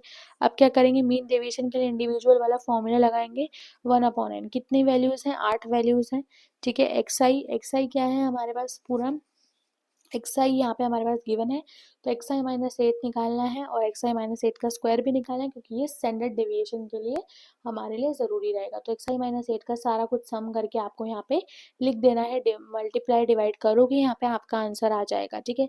स्टैंडर्ड डेविएशन के लिए बस यहाँ पे क्या निकालना है, क्योंकि वैल्यूज लेस देन 30 थी, यहाँ पे 8 ही था सिर्फ, तो यहाँ पे आपको ये वाला फॉर्मूला लगाना है जो मैं आपको ऑलरेडी बता चुकी हूँ, एंड आपको यहाँ पे आंसर निकाल लेना है। वेरिएंस कैसे निकालेंगे, इसी का ही स्क्वायर कर देना है। एंड आपको कोएफिशिएंट ऑफ वेरिएंस कैसे निकालेंगे, standard deviation upon mean into 100, ठीक है। तो इस तरीके से निकाल लेना है, ठीक है। और मेरे ख्याल से आपने सारी चीज़ें देख ली, वैसे क्वार्टाइल डेविएशन नहीं निकला है इसमें क्योंकि क्वार्टाइल का कोई सेंस नहीं था, हम निकाल चुके हैं, बाकी हमने इसमें सब कुछ निकाल लिया है, ठीक है। अब देखिए, मीन डेविएशन पूछा गया है, अब इसमें देखो मीडियन से निकालना है मीन डेविएशन, ठीक है। अब इसमें अबाउट अ मीन पूछा गया है, ठीक है। क्वेश्चन में ही इसमें लिखा हुआ है कि find the mean deviation about median for the following distribution. तो अगर ऐसा पूछा जाए कि इसके अबाउट निकालना है, तो ऐसे करके हम यहाँ पे जो है वही चीज़ यहाँ पे आप लिखो जिसके मतलब अबाउट आपको निकालना है, बस वही। फिर यहाँ पे देखो मीडियन निकाल लिया और फिर वही फॉर्मूला लगा लिया, ज़्यादा कुछ बड़ा काम नहीं होता है इसमें, से फॉर्मूलाज लगाना होता है, ठीक है। इसलिए फिर उसके बाद मैं ज़्यादा आपको एक्सप्लेन नहीं करी क्योंकि देखो ऑब्वियस सी बात है, आप वीडियो देखोगे टाइम पास करोगे, इससे अच्छा है कि आप फॉर्मूला लर्न करके क्वेश्चंस प्रैक्टिस करो, ठीक है। तो वही वाली चीज़ मेरे दिमाग में भी चलती है, इसलिए मैं आपको ज़्यादा कुछ यहाँ पे बोलती नहीं हूँ यहाँ पे समझाने के लिए, क्योंकि जो समझाना रहता है वो मैं एक ही बार में आपको समझा देती हूँ और उसके बाद फिर मेरा मन रहता है कि आप जो है यहाँ पे ज़्यादा से ज़्यादा प्रैक्टिस करें, ठीक है। चलिए, नेक्स्ट इज बेसिकली यहाँ पे अगर बात करें स्टैंडर्ड डेविएशन, तो स्टैंडर्ड डेविएशन में भी यार वही फॉर्मूला लगेगा, बस आपको यहाँ पे एक्स आई माइनस 8 का और अंडर रूट का ध्यान में रखना है, ठीक है। जो ये देखो सिर्फ इसमें फॉर्मूला याद करने हैं, बाकी चीज़ें सब में सारी क्वेश्चंस में गिवन रहती हैं, ठीक है। चलिए, नेक्स्ट इज देखो यहाँ पे कंटिन्यूस डेटा है, ठीक है। कंटिन्यूस डेटा में भी आपको सेम चीज़ें ही करनी है। फिर उसके बाद यहाँ पे एक्स आई माइनस 8 निकाल लेना है। इतना कर लेने के बाद आपको एक्स आई माइनस 8 निकाल के यहाँ पे, ठीक है, यहाँ पे आपको मीन डेविएशन। अब देखो स्टैंड कंटिन्यूस डेटा के लिए यहाँ पे ऑलरेडी डिफरेंट फॉर्मूला था तो आपको वो लगाना है।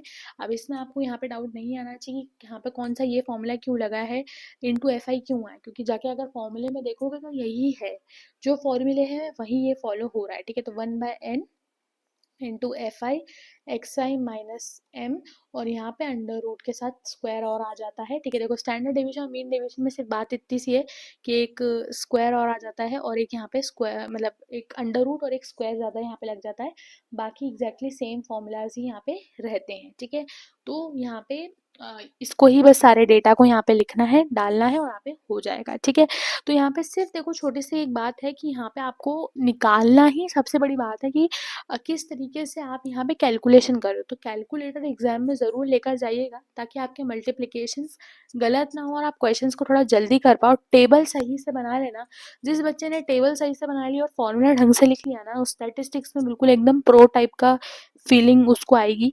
ठीक है, चलिए नेक्स्ट इसको देखो, स्टेप डेविएशन फॉर्मूला से भी किया हुआ है, लेकिन मैं आपको एडवाइस करूंगी नॉट टू डू दिस, क्योंकि ये कोई शॉर्टकट मेथड और ये सब नहीं आता है। लेकिन फिर भी अगर आपको लग रहा है कि शॉर्टकट मेथड और स्टेप डेविएशन मेथड से हम करें, तो देखो इसमें बस वही डी आई वाला चेंज है और इसमें वही बस म्यू आई वाला चेंज है जो हमने मीन वाले केसेस में किया था। तो यहाँ पे बस फॉर्मूले में भी वही डी आई और म्यू आई चेंज है। ठीक है, तो आप यहाँ पे बस जो है डी आई और म्यू आई निकाल सकते हो। जैसे यहाँ पे देखो डी आई निकाल रखा है और यहाँ पे म्यू आई निकाल रखा है, तो यहाँ पे एफ आई एक्स आई की जगह यहाँ पे क्या निकाल रखा है, F I D I square निकाल रखा हूँ, यहाँ पे F I mu I square निकाल रखा है। ठीक है, तो अगर आपको डी आई और म्यू आई समझ में आती हैं चीज़ें, तो आप वो डाल के यहाँ पे काम खत्म कर सकते हो। ठीक है, बस इतना ही बात है, लेकिन उसके लिए वही बात है कि पूरा मीन निकालोगे। ठीक है, फिर उसके बाद यहाँ पे अज्यूम करोगे मीन इसको, मतलब म्यू अज्यूम मीन आपके पास आ जाएगा, फिर डी आई निकालोगे, फिर म्यू आई निकालोगे, फिर F I D I square निकालोगे, F I mu I square निकालोगे, तो बहुत सारा समय लग जाता है इसमें। और जनरली क्वेश्चंस में भी आपसे ये स्टेप डेविएशन मेथड नहीं पूछा जाता क्योंकि ये बहुत लॉन्ग कैलकुलेशन में जाता है। ये सिर्फ समझाने के पर्पज़ से मैंने आपको बता रखा है, लेकिन क्वेश्चन में जब तक आपके पास ये गिवन ना हो इसको बिल्कुल भी मत करना। ठीक है, बाकी क्वेश्चन में गिवन हो तो आप बिल्कुल डेफिनेटली इसका ये एक सम है आप देख ज़रूर सकते हो जब आपको नोट्स मिल जाएंगे, लेकिन मैं इसको एडवाइस नहीं करूँगी क्योंकि बहुत बार जब भी क्वेश्चन में क्वेश्चन आता है वो आपसे सिर्फ या तो नॉर्मली मीन डेविएशन पूछ रहे होते हैं या फिर स्टैंडर्ड डेविएशन पूछ रहे होते हैं। तो जब वो ये पूछ रहे होते हैं तब इंस्टेड ऑफ ये इतना मतलब ये सब ऐसी बातें करने के चक्कर में, shortcut state state deviation method ये सब करने के चक्कर में आप बहुत ज़्यादा टाइम अपना वेस्ट करोगे। इससे बेहतर है कि आप ये टाइम वेस्ट ना करो और किसी और क्वेश्चन को थोड़ा बहुत लिखने, थ्योरी वाले क्वेश्चन को अगर आपको नहीं भी आ रहा तो थोड़ा बहुत आप जब एक आध लाइन सबके लिए ही पढ़ के जाओगे, हो सके तो चैट जीपीटी से पढ़ लेना अगर आपको नोट से नहीं पढ़ना है तो वो लिखने में आप टाइम इन्वेस्ट कर सकते हो। इंस्टेड ऑफ दिस आपको एक दो नंबर उसमें मिल जाएंगे। ठीक है, तो यहाँ पे इसको टाइम वेस्ट मत करना इसको करने के चक्कर में। लेकिन हाँ देखो, अगर आपके पास यहाँ पे मेथड ही स्टेप डेविएशन मेथड लिख के आ जाए तो फिर यार देखो आपको म्यू आई या फिर डी आई से निकालना पड़ेगा। लेकिन जब तक उन्होंने नहीं लिखा हुआ हो ये सब काम मत करना। बाकी बस चेंज इतना सही है कि यहाँ पे जैसे हम यहाँ पे नहीं निकाल रहे थे म्यू और एफ आई और डायरेक्टली हम मीन निकाल रहे थे, वैसे ही मीन यहाँ पे जैसे हमने अज्यूम मीन और स्टेप डेविएशन वाले में मीन निकाला था वहीं यहाँ पे चेंजेस आ गए डी आई और म्यू आई के साथ फॉर्मूलाज में। ठीक है, तो आई होप आपको ये भी समझ में आ गया होगा। ठीक है, चलिए चलते हैं, अब हमारे पास नेक्स्ट टॉपिक आता है स्क्यूनेस। ओके, तो स्क्यूनेस की जो भी हमारे पास यहाँ पे चीज़ें हैं वो आप यहाँ पे लर्न कर लीजिएगा। थोड़ी बहुत यहाँ पे थ्योरी है, आई गेस आप इसको बहुत ही आसानी से रट्टा मार सकते हो। एकदम रट्टा मारना, क्योंकि इसमें देखो यार पढ़ने लायक चीज़ कुछ भी नहीं है, बहुत ही आसान है स्क्यूनेस की जो भी थ्योरी है, और जिसका मेजर उससे भी ज़्यादा आसान है क्योंकि इसमें बस मीडियन और क्वार्टाइल वाला खेल है। ठीक है, और अगर जिस बच्चे को क्वार्टाइल और मीडियन निकालना हो वो स्क्यूनेस में बिल्कुल एकदम रूल अप करेगा वर्ल्ड को। ठीक है, चलिए यहाँ पे बात कर लेते हैं क्या इसके फॉर्मूले होते हैं, किस तरीके से लर्न करते हैं। तो सबसे पहले आपको यहाँ पे आएगा बोरीज कोएफिशिएंट ऑफ स्क्यूनेस निकालने को। तो यहाँ पे उसका जो फॉर्मूला होता है वो होता है J Q is equals to Q one plus Q two minus two median Q three minus Q one. तो देखो यहाँ पे बस आपको ना एक चीज़ समझ में आनी चाहिए कि आपको फर्स्ट क्वार्टाइल समझ में आना चाहिए, सेकंड क्वार्टाइल समझ सॉरी थर्ड क्वार्टाइल समझ में आना चाहिए, सेकंड क्वार्टाइल यानी कि मीडियन समझ में आना चाहिए। अगर आप ये तीन चीज़ें आसानी से निकाल पाते हो जो मैंने आपको मीडियन वाले पार्ट में एक्सप्लेन करी थी, तो आप एकदम बढ़िया तरीके से यहाँ पे बोलियस कोएफिशिएंट को निकाल दोगे जो कि जे क्यू से रिप्रेजेंट करता है। इसमें बस बात इतनी सी कि आपको सारे क्वार्टाइल्स की वैल्यू निकालनी है और उन वैल्यूज़ को निकाल के इस फॉर्मूले में सब्सटीट्यूट कर देना है। नेक्स्ट हमारे पास यहाँ पे आता है Karl Pearson coefficient. Karl Pearson coefficient इससे भी ज़्यादा इजी है, जिसमें आपके पास मीन, मोड, मीडियन और स्टैंडर्ड डेविएशन करके एक चीज़ आती है। वैसे इसमें आप देखो दो फॉर्मूलाज जिसके हैं अल्टरनेटिव फॉर्मूलाज, एक है mean minus mode upon standard deviation, या फिर 3 into mean minus median upon standard deviation. ये दो फॉर्मूलाज आप यूज कर सकते हो कार्ल पियर्सन के लिए। अब देखो ज़्यादा तो मैं आपको यही बोलूँगी कि मीन और मीडियन वाला केस ही इसमें आता है, और ये आता भी है निकालने को, ठीक है। इसलिए आपके प्रीवियस ईयर पेपर में बहुत ज़्यादा पूछा गया है, तो ये आपके पेपर में आता भी है। तो ज़्यादा करके मीन और मीडियन वाला पार्ट ही इसमें पूछा जाता है, मॉड वाला पार्ट नहीं भी पूछा जाता, लेकिन आपको दोनों फॉर्मूलाज बहुत ही अच्छे से समझ में आने चाहिए। और आपको एक चीज़ ये भी याद आनी चाहिए कि ये दोनों, आप बस इतना याद कर लेना, एक मिनट, अरे यार, हाँ बस ये लाइन आप याद रख लेना। दोनों फॉर्मूलाज आपको ऐसे समझ में आएंगे, क्योंकि नीचे तो स्टैंडर्ड डेविएशन दोनों में सेम है। बाकी m minus m o is equal to 3 into m minus median, ये आप याद रख लेना, देन आप गुड टू गो हो एकदम, ठीक है। चलिए, तो नेक्स्ट इसमें बात तो यार देखो घूम फिर के वहीं आ रही है मीन मीडियन मोड की, इसलिए मैंने स्टार्ट ही वहीं से किया था, ताकि जिस इंसान का बेसिक बहुत अच्छा होगा वो फिर बाकी सारी आगे की चीज़ें बहुत अच्छे से कर पाएगा। तो यहाँ पे वो जो बेसिक वाला पार्ट था मीन मीडियन मोड वाला, वो मैंने ऑलरेडी बता दिया था, ताकि यहाँ पे जब हम ये एडवांस वाली चीज़ें करें तब आपको इसमें कोई दिक्कत ना आए, ठीक है। चलिए नेक्स्ट यहाँ पे बात करते हैं, यहाँ पे बोलीज कोएफिशिएंट कैसे निकालेंगे। तो देखो बोलीज कोएफिशिएंट के लिए अगेन मैंने आपको क्या बोला है, यहाँ पे क्वार्टाइल्स निकालना है, यानी कि आपको मीडियन और फर्स्ट क्वार्टाइल और थर्ड क्वार्टाइल निकालना है। तो यहाँ पे देखो कंप्लीटली वही इन्होंने फॉर्मूलाज को यूज कर रखा है, मीडियन, ये हो गया फर्स्ट क्वार्टाइल और ये हो गया थर्ड क्वार्टाइल। मैं एक्सप्लेन इसलिए नहीं कर रही हूँ क्योंकि exactly copy paste same process है जो मैं आपको मीडियन और क्वार्टाइल में एक्सप्लेन कर चुकी हूँ। टाइम आपका भी वेस्ट नहीं करूँगी, मेरा भी वेस्ट नहीं करूँगी। तो यहाँ पे अगर आपको यहाँ पे दिक्कत आ रही है तो एक बार वो जो क्वार्टाइल वाला पार्ट था वो जाके देख लेना। बाकी इसमें और कुछ भी नहीं है। देखो मैं आपको सिंपल सी बात करूंगी, वहां पे मैंने आपको क्यूमुलेटिव फ्रीक्वेंसी निकालना सिखाया था, बस क्यूमुलेटिव फ्रीक्वेंसी निकालना सीख जाना, और बस उसके बाद उसके जो टॉप वाला होता है उसको हम चॉइस करते हैं, और बाकी जो जिसकी क्यूमुलेटिव फ्रीक्वेंसी सबसे मैच कर जाती है n/2 से, वो उसकी लोअर वैल्यू l, और h जो होती है वो होती है दोनों का डिफरेंस, मतलब lower limit minus upper limit, f उसकी फ्रीक्वेंसी, और बाकी जो सी होता है वो क्यूमुलेटिव फ्रीक्वेंसी के एक ऊपर वाला होता है। अब यहाँ पे चेंज कहाँ आता है कि जैसे हम यहाँ पे n/2 को लेके प्रोसेस कर रहे थे मीडियन में, क्वार्टाइल 1 में n/4 को लेके करते हैं, और क्वार्टाइल 3 में 3/n अपॉन 4 को लेके करते हैं, ठीक है।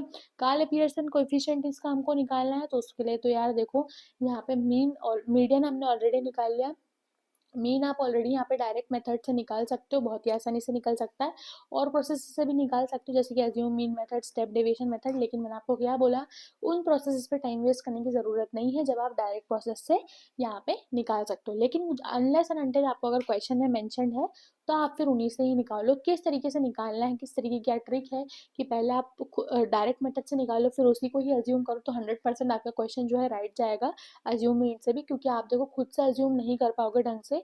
तो वो भी मैंने आपको मीन वाले पार्ट में बता दिया। यहाँ पे आपको क्या करना है, कार्ल पियर्सन का फॉर्मूला याद करना है, एंड उसके हिसाब से बस प्रोसीड फर्दर करते जाना है, ठीक है।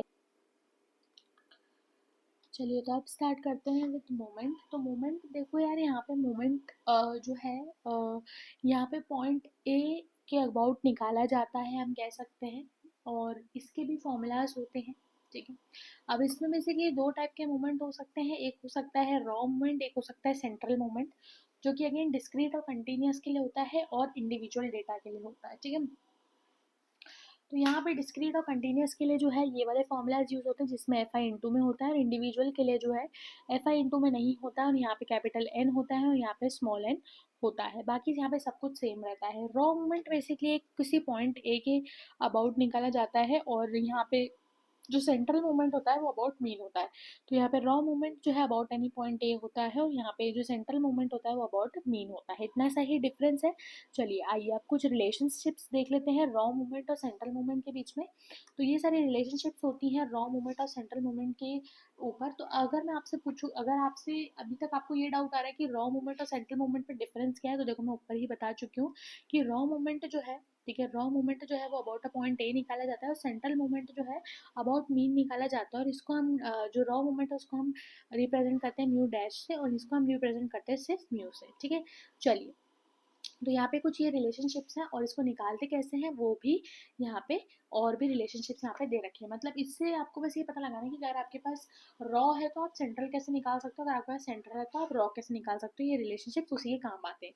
लेकिन मैं आपसे कहूँगी कि ये ज़्यादा अगर आप याद रखोगे, क्योंकि देखो ये होता है कि ये रिलेशनशिप्स ज़्यादा आप याद रख नहीं पाते, ठीक है। आप ऑब्वियस सी बात है कि आप इतने सारे रिलेशनशिप्स याद नहीं रख पाओगे, आप इतने डिफिकल्ट जो रिलेशनशिप्स ये होते हैं ये याद नहीं रख पाओगे, ठीक है। तो इससे आपको क्या समझना है, इससे आपको ये समझना है कि आप जो है एक काम कर सकते हो, क्योंकि देखो यहाँ पे ज़्यादा से ज़्यादा 2 या 3 तक के ही पूछा जाता है, तो उसके लिए आप जो है नॉर्मल फॉर्मूला का ही यूज़ करो, इन सबका यूज़ आप नहीं जो है इग्नोर कर सकते हो, ठीक है। अब बात करते हैं मोमेंट अबाउट द ओरिजिन। तो मोमेंट अबाउट द ओरिजिन में सिर्फ फ़र्क इतना सा रहता है कि यहाँ पे जो है पॉइंट हम ए को 0 ले लेते हैं, ठीक है। ए को क्या ले लेते हैं हम 0, जहाँ जहाँ पे अबाउट अ ओरिजिन निकाला जाता है, मतलब अबाउट अ पॉइंट निकालना होता है, तो रॉ मोमेंट में तो हम उसको 0 ले लेते हैं, ठीक है। और इसमें फ़र्क सिर्फ इतना सा है कि जहाँ हम म्यू यूज़ करते हैं वहाँ हम वी टाइप कुछ यूज़ करेंगे, ठीक है। चलिए अब बात कर लेते हैं हम यहाँ पे कार्ल पियर्सन कोएफिशिएंट्स की इनकी। तो इनके अल्फा कोएफिशिएंट्स, बीटा कोएफिशिएंट्स और गामा कोएफिशिएंट्स के ऊपर भी काफ़ी सारे क्वेश्चंस आते हैं जिनको हम आपस में देखेंगे, ठीक है। अब बात कर लेते हैं सबसे पहले यहाँ पे क्वेश्चन नंबर 1 की, जिसमें बात है कि यहाँ पे find the first 4 moment about the mean. तो यहाँ पे अबाउट द मीन निकालना है, मतलब सिंपल सी बात है, यहाँ पे एम के अबाउट में निकालना है, यानी कि यहाँ पे सेंट्रल मोमेंट यहाँ पे हमको निकालना है, ठीक है। और यहाँ पे कहाँ निकालना है, फर्स्ट 4 मोमेंट निकालने हैं, मतलब कि आप ये मान लो हमको निकालने हैं म्यू 1, म्यू 2, म्यू 3 और म्यू 4, ठीक है। तो यहाँ पे हमको क्या करना है, यहाँ पे 4 बार हमको देखो यहाँ पे म्यू 1, म्यू 2, म्यू 3, म्यू 4 ऐसे करके हमको निकालना है इसमें, ठीक है। अब देखो यहाँ पे हमने, अगर आपको यहाँ पे सबसे पहले अभी कोई भी डाउट हो रहा है ना, टेबल में डाउट आप मत करो, यहाँ पे सिर्फ आप एक बात देखो कि हमको अबाउट किसके निकालना है, हमको अबाउट निकालना है यहाँ पे हमको अबाउट निकालना है 4 मूवमेंट के अबाउट मीन, तो यानी सेंट्रल मूवमेंट ही निकालना है हमको, ठीक है। तो सेंट्रल मूवमेंट हम कैसे निकालते हैं, एक्स आई माइनस एम से या F I minus X by M से to the power N, okay. तो यहाँ पे अगर हम बात करते हैं तो देखो यहाँ पे जो मेरे को ये दिख रहा है, ये हमको दिख रहा है यहाँ पे डिस्क्रीट डेटा। तो डिस्क्रीट डेटा के लिए हमारे पास फॉर्मूला है 1/m f(i) और सिग्मा, मतलब सिग्मा, एक मिनट सॉरी, एक मिनट, थोड़ा सा फॉर्मूला मुझे भी भूल हो गई है यहाँ पे, सिग्मा इसे सही लिख रही थी, formula sigma s x i, sigma x i minus m to the power n, ठीक है। तो इस तरीके से एन जो है वो बेसिकली कौन से नंबर का हमको सेंट्रल मोमेंट निकालना है वो है, ठीक है। तो यहाँ पे देखो, यहाँ पे अगर आप बात करो तो यहाँ पे इन्होंने सबसे पहले क्या करा है, देखो यहाँ पे इन्होंने 1 2 3 के लिए पहले ही ये निकाल लिया और 4 के लिए भी निकाल लिया, उसके बाद यहाँ पे ऐसे करके ये लिखते गए हैं, ठीक है। तो यहाँ पे आपको टेबल कंप्लीट करना है, ठीक है, एक्स आई माइनस एम का बार बार, क्योंकि देखो आपको यहाँ पे अगर सबसे मान लो मैं आपको 2 के लिए निकाल के देखा, जैसे म्यू 1 इज इक्वल्स टू 1/कैपिटल M f(i) देन सिग्मा, यहाँ पे जो भी x(i) होगा वो माइनस m स्क्वायर, ठीक है, सॉरी स्क्वायर नहीं, 1 की पावर, फिर यहाँ पे म्यू 2 होगा तो स्क्वायर आ जाएगा, क्यूब होगा तो यहाँ पे 3 आ जाएगा, ठीक है, म्यू 4 होगा तो 2 पावर 4 आ जाएगा, ठीक है। तो ये जो है देखो कैलकुलेशन करने में बहुत ज़्यादा टाइम लग जाएगा, इसलिए उन्होंने क्या किया है कि एक्स आई माइनस एम को, ठीक है, इन्होंने क्या किया कि एक्स आई माइनस एम को जो पावर एन है उसको अलग से कैलकुलेट कर लिया है, फिर उसको एफ आई से अलग कैलकुलेट करके लिख लिया है और फिर उसके बाद बस डिवाइड करते गए हैं, ठीक है। तो ये इतना सा ही काम इसमें करना है, तो इसके बाद आपके पास यहाँ पे सारे जो म्यू है वो कैलकुलेट हो जाएंगे, ठीक है। अब देखो यहाँ पे सेकेंड मेथड जो है वो है अबाउट अ पॉइंट, ठीक है, अबाउट अ पॉइंट निकालना है। तो हमको देखो अबाउट अ पॉइंट निकालना है, मतलब फर्स्ट 4 के बारे में उन्होंने कहा था, तो फर्स्ट 4 मतलब कि यहाँ पे हमको ए जो है वो क्या हो गया, हमारे पास 4 हो गया, ठीक है। यहाँ पे देखो 1 2 3 4, उसके बाद क्या है हमारे पास 4, तो हमको वही हमारे पास यहाँ पे हो गया और उसी को ही हमने जो है इसमें बार बार पुट करके हमारे आंसर्स निकाले। तो ये भी हम कर सकते हैं, नहीं तो आप ऐसे करके भी निकाल सकते हो, मेरे ख्याल से ये थोड़ा ज़्यादा ईजी रहेगा, लेकिन इसमें थोड़ा सा पॉइंट आप ध्यान में रखिएगा और किस तरीके से कैलकुलेशंस करने हैं वो भी यहाँ पे ध्यान में रखिएगा, ठीक है। अब चलिए नेक्स्ट हम बात कर लेते हैं और देखो ऐसा भी बोल सकते हैं कि अगर आपके पास एक निकल गए हो तो आप रिलेशनशिप्स यूज़ करके भी यहाँ पे आंसर्स निकाल सकते हो, ठीक है। तो आपके पास 3 मेथड्स हैं कि आप यहाँ पे क्या करो, एक तो सबसे पहले ट्रेडिशनल तरीका यूज़ कर लो, या फिर दूसरा हो सकता है कि आप वो पॉइंट जो है उसको एक को मान के अज्यूम कर लो, और तीसरा तरीका है बेसिकली आपके पास यहाँ पे रिलेशंस है, उनको समझ के आप यहाँ पे कर सकते हो, ठीक है। चलिए नेक्स्ट बेसिकली अगर बात करें तो देखो यहाँ पे the first 4 moments of the distribution of the value of the 4 of the variates are, तो यहाँ पे हमको ऑलरेडी म्यू1 म्यू2 म्यू3 दे रखा हुआ है।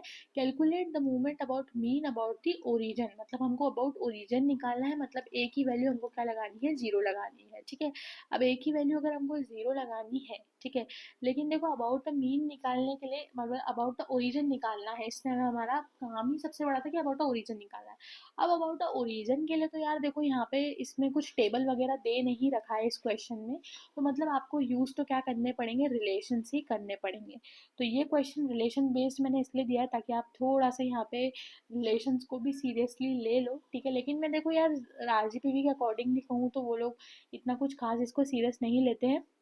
तो देखो यहाँ पे अबाउट ओरिजिन अगर हमें निकालने हैं तो देखो अबाउट ओरिजिन हमारे पास ये रिलेशनशिप्स हैं, इन्हीं रिलेशनशिप्स को हमको यूज़ करना है और वहाँ पे हमको आंसर्स यहाँ पे निकालने हैं, ठीक है। तो यहाँ पे देखो हम थोड़ा सा नीचे आ जाते हैं और उसको देख लेते हैं कि किस तरीके से उनमें निकाले गए हैं, ठीक है। तो यहाँ पे देख सकते हो आप, यहाँ पे देखो यहाँ पे एम इन उनको ऑलरेडी गिवन था, तो इसमें हम अबाउट ओरिजिन जो भी रिलेशंस थे उसको यूज़ करा गया है। देखो फिर म्यू टू गिवन था, v1 हमने इधर से निकाल लिया तो फिर ये निकल गया, v3 में म्यू3 गिवन था, म्यू1 म्यू2 हमने निकाल लिया है, फिर ये सब निकाल लिया है, तो ये देखो ये फिर ऐसा हो गया। म्यू4 में भी ये सब कंसेप्ट आपको लगाना है, तो देखो इसमें ऑब्वियसली जब आपको ऐसा कुछ काम करना होगा तो v1 आपको ऑलरेडी गिवन है और बाकी हमारे पास यहाँ पे एम भी गिवन था, तो बस हमने सब्सटीट्यूट करके रिलेशन में सब्सटीट्यूट करके आंसर्स यहाँ पे निकाल लिए हैं, ठीक है। नेक्स्ट बात करते हैं, 4 सेंट्रल मूवमेंट्स गिवन है, हमको बीटा 1 और बीटा 2 कैलकुलेट करना है। मैंने आपको पहले ही बोला था कि यहाँ पे एक टेबल आएगा जो कि आपको कोएफिशिएंट्स वाला याद करना है, वही आपसे मोस्टली आरजीपीवी के पेपर में पूछा जाता है, ये अल्फा कोएफिशिएंट, बीटा कोएफिशिएंट और गामा कोएफिशिएंट। तो उसमें देखो बीटा कोएफिशिएंट्स पूछ रहे हैं, अब उसमें म्यू3 म्यू2 म्यू4 और म्यू2 यूज़ होगा, तो देखो वहाँ पे आपको जो है सब कुछ गिवन है, सारे आई थिंक म्यू गिवन है, देखो म्यू1 भी गिवन है, म्यू2 भी गिवन है, म्यू3 भी गिवन है और म्यू4 भी गिवन है। आपको बीटा 1 बीटा 2 लगाना है, सिर्फ फॉर्मूले में यहाँ पे देखो ये रहा फॉर्मूला बीटा 1 का, ये रहा फॉर्मूला बीटा 2 का, बस यहाँ पे डालना है। और फर्स्ट कोएफिशिएंट ऑफ स्क्यूनेस भी वहाँ पे लिखा हुआ था √बीटा 1, तो वो भी आपको यहाँ पे डालना है और यहाँ पे आपको आंसर्स यहाँ पे निकाल लेने हैं, ठीक है। तो सिर्फ फॉर्मूला बेस्ड वाला काम है जो कि आई गेस काफ़ी ज़्यादा ईजी है, तो मैं नहीं बता रही। और मेजर ऑफ क्यूरियोसिटीज भी पूछा गया था जो कि अगेन फॉर्मूला बेस्ड है, तो आप ये भी आई गेस निकाल सकते हो, ठीक है। देन अगेन सेम ऐसा ही क्वेश्चन है जिसमें म्यू1 म्यू2 म्यू4 की वैल्यूज गिवन है, ये सब कुछ निकालना है, स्क्यूनेस और क्यूटोसिस। तो देखो स्क्यूनेस वाले का फॉर्मूला क्या होता है, बीटा 1 होता है, यहाँ पे आपको बीटा 1 बीटा 2 दोनों निकालने हैं, बीटा 1 इसमें डालना है और बीटा 2 -3 इसमें डाल देना है, और यहाँ पे क्वेश्चन हमारा सॉल्व हो जाएगा। नेक्स्ट बात कर लेते हैं यहाँ पे कुर्टोसिस के बारे में। तो कुर्टोसिस के बारे में बात करते हैं तो यहाँ पे ये जो है बहुत ही सारी इसकी डेफिनेशन है और इसके टाइप्स है, तो इसको आप इन नोट्स, जब हम आपको नोट्स प्रोवाइड कर देंगे तो इसमें आप एकदम इसको रीड कर सकते हो, ये काफ़ी ईजी है, इसकी सारी डेफिनेशंस और इसके सारे पॉइंट्स काफ़ी ज़्यादा ईजी है। लेकिन इसमें अभी यहाँ पे आपको समझना ज़रूरी है कि इसके क्वेश्चंस कैसे सॉल्व करने हैं, तो क्वेश्चंस के बारे में एक बार देख लेते हैं। तो वैसे तो अभी अभी क्वेश्चंस को सॉल्व करते हुए आपको पता चल ही गया होगा कि किस तरीके से कोएफिशिएंट निकालना है। तो कोएफिशिएंट निकालने के दो तरीके होते हैं, एक होता है देखो यहाँ पे कोएफिशिएंट ऑफ जो है मेजर होता है फर्स्ट और फोर्थ मोमेंट्स के अकॉर्डिंगली निकलता है, एक होता है बीटा 2 और एक होता है गामा 2। तभी इसके ऊपर वाले क्वेश्चंस में जब मैंने आपसे यहाँ पे बात करी थी तब आपने देखा था कि किस तरीके से हम बीटा 2 निकाल रहे थे और गामा 2 हम निकाल रहे थे, ठीक है। तो बस आपको कुछ नहीं करना होता, बीटा 1 और सॉरी बीटा 2 में आपको म्यू2 और म्यू4 को यूज़ करना पड़ता है। ऑलरेडी हम बात कर चुके हैं, क्वेश्चन में आपको म्यू2 और म्यू4 कैलकुलेट करने को नहीं दिया जाएगा, आपको क्वेश्चन में गिवन रहेगा, बस आपको ये फॉर्मूला अप्लाई करना रहेगा उस पर और बीटा 2 आपको निकालना रहेगा। और एक बार आपके पास बीटा 2 आ जाता है तो आप गामा 2 निकाल लीजिए बीटा 2 -3 करके, तो काफ़ी इजी से क्वेश्चंस होते हैं इसमें भी, और आप इसको बहुत ही आसानी से क्वेश्चन को नहीं सॉरी फॉर्मूला को याद करके सॉल्व कर सकते हैं, ठीक है। चलिए नेक्स्ट चलते हैं नेक्स्ट चलते हैं कोरिलेशन पे। तो कोरिलेशन में यहाँ पे मीनिंग टाइप्स यहाँ पे डिस्कस्ड हैं, जो कि आप एक बार यहाँ पे जा सकते हो, थ्योरी का पूरा जो है यहाँ पे बहुत सारे टाइप्स यहाँ पे गिवन है, तो देखो सबके बहुत ही अच्छे तरीके से मैंने डेफिनेशंस और एग्जांपल्स लिख रखे हैं। तो आप इसको वैसे एक बार रीड करोगे तो आपको समझ में आ जाएगा कि क्या है ये। थ्योरी डिस्कस करने में काफ़ी सारा टाइम जाता है, तो मुझे नहीं लगता कि वो यूज़फुल है, और इसी वजह से मैं नहीं डिस्कस करती हूँ। आप जो है थ्योरी खुद से थोड़ा सा देखो, क्योंकि मैथ्स की थ्योरी काफ़ी ज़्यादा रटने वाले टाइप्स पे होती है, तो आप उसी को ही फोकस करके चलिए कि आपको जो है एकदम ये रटना चाहिए, जैसे हम इंग्लिश में समझ के करते हो, या फिर जो आपके बाकी सब्जेक्ट्स है डीएस है ऊपम, उसमें आप थोड़ी सी थ्योरी समझ के करते हो। इसमें वैसा वाला केस नहीं होता। इसमें आपका दिमाग एक ही जगह चलना चाहिए कि आपको थ्योरी को एकदम पूरी तरीके से अच्छे से रटना है। आपको इसमें कुछ बात समझनी नहीं है, सिर्फ रटने पे फोकस करना है, क्योंकि ये डेफिनेशन आपको कहीं भी फर्दर नाम नहीं आने वाली है। तो आपको एकदम अच्छे से रट के ही इसको जो है पेपर को पास करना है। आपको अभी ये वर्ड हार्श लग रहे होंगे कि यहाँ पे मैं रटना बोल रही हूँ, लेकिन मैं कितना भी आपको समझा लूँ, यहाँ पे अल्टीमेट सी बात यही है कि आप देखो, मैं आपको बोलूँगी कि इतने टाइप्स होते हैं, इतने मेथड्स होते हैं, ये सब टाइम वेस्ट हो जाएगा। इससे बेटर है कि आपको जो है जो चीज़ें मुझे समझाने लायक लगती हैं थ्योरी में भी, जैसे डेटा मुझे समझाने लायक लगा तो मैं वो आपको समझा देती हूँ। जो मुझे लगता है कि स्ट्रेट अवे आपको लर्न करना है, रटना है, तो मैं आपको बोल देती हूँ कि रटना है। ठीक है, चलिए नेक्स्ट चलते हैं कोरिलेशन के कोएफिशिएंट में। Karl Pearson coefficient of correlation. तो यहाँ पे मैं आप लोगों से एक चीज़ बहुत ही इंपॉर्टेंट बोलना चाहूँगी कि यहाँ पे कंफ्यूज हो जाते हैं काफ़ी सारे बच्चे, क्योंकि पहले भी हमने कार्ल पियर्सन कोएफिशिएंट पढ़ा था, लेकिन वो स्क्यूनेस वाला पढ़ा था, और यहाँ पे हम कोरिलेशन वाला पढ़ रहे हैं। ठीक है, तो काफ़ी सारे बच्चे कंफ्यूज हो जाते हैं, तो कंफ्यूज मत होइएगा। क्वेश्चन में आपको मेंशन आएगा कि आपको स्क्यूनेस वाला करना है या कोरिलेशन वाला करना है, तो उस चीज़ पे थोड़ा सा फोकस रखिएगा और उसी चीज़ के हिसाब से यहाँ पे काम करिएगा। और किस तरीके से इसको कैलकुलेट करना है वो देख लेते हैं। तो इसका जो फॉर्मूला है वो है small r is equals to sigma capital X capital Y under root यहाँ पे sigma x square minus y square. ठीक है, चलिए तो अब यहाँ पे सबसे पहली बात होती है कि कैपिटल एक्स और कैपिटल वाई क्या चीज़ है। तो कैपिटल एक्स और कैपिटल वाई क्या चीज़ है, ध्यान से सुनिए। एक्स माइनस एम एक्स और वाई माइनस एम वाई होता है। अब एम एक्स और एम वाई क्या होता है, मीन ऑफ एक्स और मीन ऑफ वाई। ठीक है, अब यहाँ पे अगेन देखो यार, वो अज्यूमिंग वाला मेथड आया है, जो मैं आपको अगेन बोलूँगी बिल्कुल भी नहीं, और ये एग्जाम में आता भी नहीं है, तो इसको कभी भी मत देखिएगा। सिर्फ आपको कितना सा काम देखना है और कितनी सी चीज़ें देखनी है, ये डायरेक्ट मेथड आप देख लीजिएगा और खुश रहिएगा। यहाँ पे एक क्वेश्चन बता देती हूँ, बहुत अच्छे से आपको ये समझ में आ जाएगा। ठीक है, देखो यहाँ पे हमारे पास यहाँ पे क्या गिवन है, from the following information correlation coefficient हमको निकालना है। ठीक है, जिसमें हमारे पास यहाँ पे सेल्स वॉल्यूम और ये सब कुछ कुछ गिवन है। ठीक है, तो देखो यहाँ पे सेल्स वॉल्यूम गिवन है और यहाँ पे एडवेंचर एक्सपेंसेस गिवन है, और यहाँ पे वो गिवन है कि यहाँ पे क्या क्या नंबर्स है। ठीक है, तो सबसे पहले हम यहाँ पे क्या करते हैं, नंबर्स लिख दिया हमने। यहाँ पे एडवेंचर एक्सपेंसेस एक्स दे दिया नाम, और सेल्स वॉल्यूम वाई नाम दे दिया। ठीक है, एक्स और वाई हमने नाम दे दिया। ठीक है, और अब कैपिटल एक्स और कैपिटल वाई कैसे निकालेंगे, हम इनका मीन निकालेंगे। देखो अब मीन अगर बात करूँ तो कैपिटल एक्स का जो मीन है वो, सॉरी, एक्स का जो मीन है वो क्या आ जाएगा, 14 आ जाएगा, और एम का जो मीन है वो क्या आ जाएगा, 58 आ जाएगा। अब हमने एक्स माइनस एम एक्स और वाई माइनस एम एक्स को निकाल लिया है। ठीक है, तो कैपिटल एक्स और कैपिटल वाई निकल चुके हैं। अब क्योंकि क्वेश्चन में फॉर्मूला में, ठीक है, फॉर्मूला में एक्स स्क्वायर और वाई स्क्वायर का सिग्मा भी चाहिए, तो एक्स स्क्वायर और वाई स्क्वायर भी निकालेंगे, और एक्स वाई का भी सिग्मा चाहिए, तो एक्स वाई भी हम निकाल लेंगे। बस अब कैपिटल एक्स वाई सिग्मा यहाँ पे कैलकुलेट कर लो, जो कि आया है 70, और यहाँ पे एक्स स्क्वायर का जो कि आया है 22, और यहाँ पे वाई स्क्वायर का जो कि आया है 360, उसको बस पुट ऑन कर दो, यहाँ पे हमारा आंसर निकल जाएगा। आई होप एक ही क्वेश्चन में आपको सारी चीज़ें क्लियर हो चुकी होंगी। ये क्वेश्चन आप खुद से ट्राई कर सकते हो, बहुत ही आसान है। बस कुछ नहीं करना है, एक्स वाई है, ठीक है, उन दोनों के मीन्स निकालना है, उन दोनों के मीन से हर किसी वैल्यूज में से माइनस करना है, फिर उसके बाद एक्स स्क्वायर वाई स्क्वायर और एक्स इंटू वाई आपको निकाल देना है और फॉर्मूले में पुट कर देना है। ठीक है, ये क्वेश्चन आप खुद से ट्राई कर सकते हो, बहुत ही आसान है ये क्वेश्चन भी। ठीक है, चलिए नेक्स्ट बेसिकली सेम क्वेश्चंस हैं ये कुछ। ठीक है, अब इसमें बात करी गई है, देखो ये मेथड 1 से करी गई है और ये मेथड 2 से करी गई है। मैं आपसे कहूँगी, प्लीज़ हाथ जोड़ के रिक्वेस्ट कर रही हूँ कि पहले मेथड से ही आप जाइए। मेथड 2 आपको दे रखा है एक्सप्लोर करने के लिए, लेकिन आप देखो एग्जाम का टाइम है और वन शॉट वीडियो में तो इसका एक्सप्लोर बिल्कुल भी मत करो। मैं जब सोचूंगी, थोड़ा सा मेरा मन होगा कि यहाँ पे लंबे पार्ट्स बनाने का टाइम मुझे मिल जाएगा, तो डेफिनेटली यहाँ पे मैं लंबे वाले पार्ट्स में आपको एक्सप्लेन कर दूंगी, लेकिन उसको एक्सप्लेन करने का कोई सेंस ही नहीं नहीं है, जब पेपर में ये चीज़ आती नहीं है, पेपर में ये चीज़ बिल्कुल भी नहीं आएगी, तो आपको जो है सिर्फ यहाँ पे डायरेक्ट मेथड पे ही यहाँ पे फोकस करना है। ठीक है, चलिए नेक्स्ट चलते हैं हम बेसिकली यहाँ पे स्परमैन्स रैंक कोएफिशिएंट पे। ठीक है, स्पीयरमैन्स रैंक कोएफिशिएंट पे तो कुछ कुछ चीज़ें मैंने यहाँ पे लिख रखी है थ्योरी की। अब बात करते हैं इसके फॉर्मूले की। तो ये इसका फॉर्मूला है, ध्यान से आप दे सकते हो यहाँ पे 1 माइनस 6 इंटू डी आई का square upon n into n square minus 1। अब देखो एन इसमें क्या है, नंबर ऑफ इंडिविजुअल्स है। ठीक है, डी जो है difference of the ranks between the two items. अब देखो यहाँ पे मैं आपको एक तरीके से चीज़ों का पहले बता देती हूँ कि किस तरीके से इसका क्वेश्चन होने वाला है। ठीक है, और इसमें है एक एडजस्टमेंट फैक्टर भी है। ठीक है, और जिसको यूज करके आपका कोएफिशिएंट ही बनता है। दो क्वेश्चन इसमें मैं बताऊंगी, जिसमें एक जगह होगा आपका नॉर्मली रैंक कैलकुलेशन और एक होगा जहाँ पे आपको एडजस्टमेंट फैक्टर यूज करना पड़ जाएगा। ठीक है, चलिए तो सबसे पहले हम बात कर लेते हैं फर्स्ट क्वेश्चन की, जिसमें हमारे पास नॉर्मली यहाँ पे कैलकुलेशन हो रही है। ठीक है, तो देखो ये एक्स गिवन है और ये वाई गिवन है।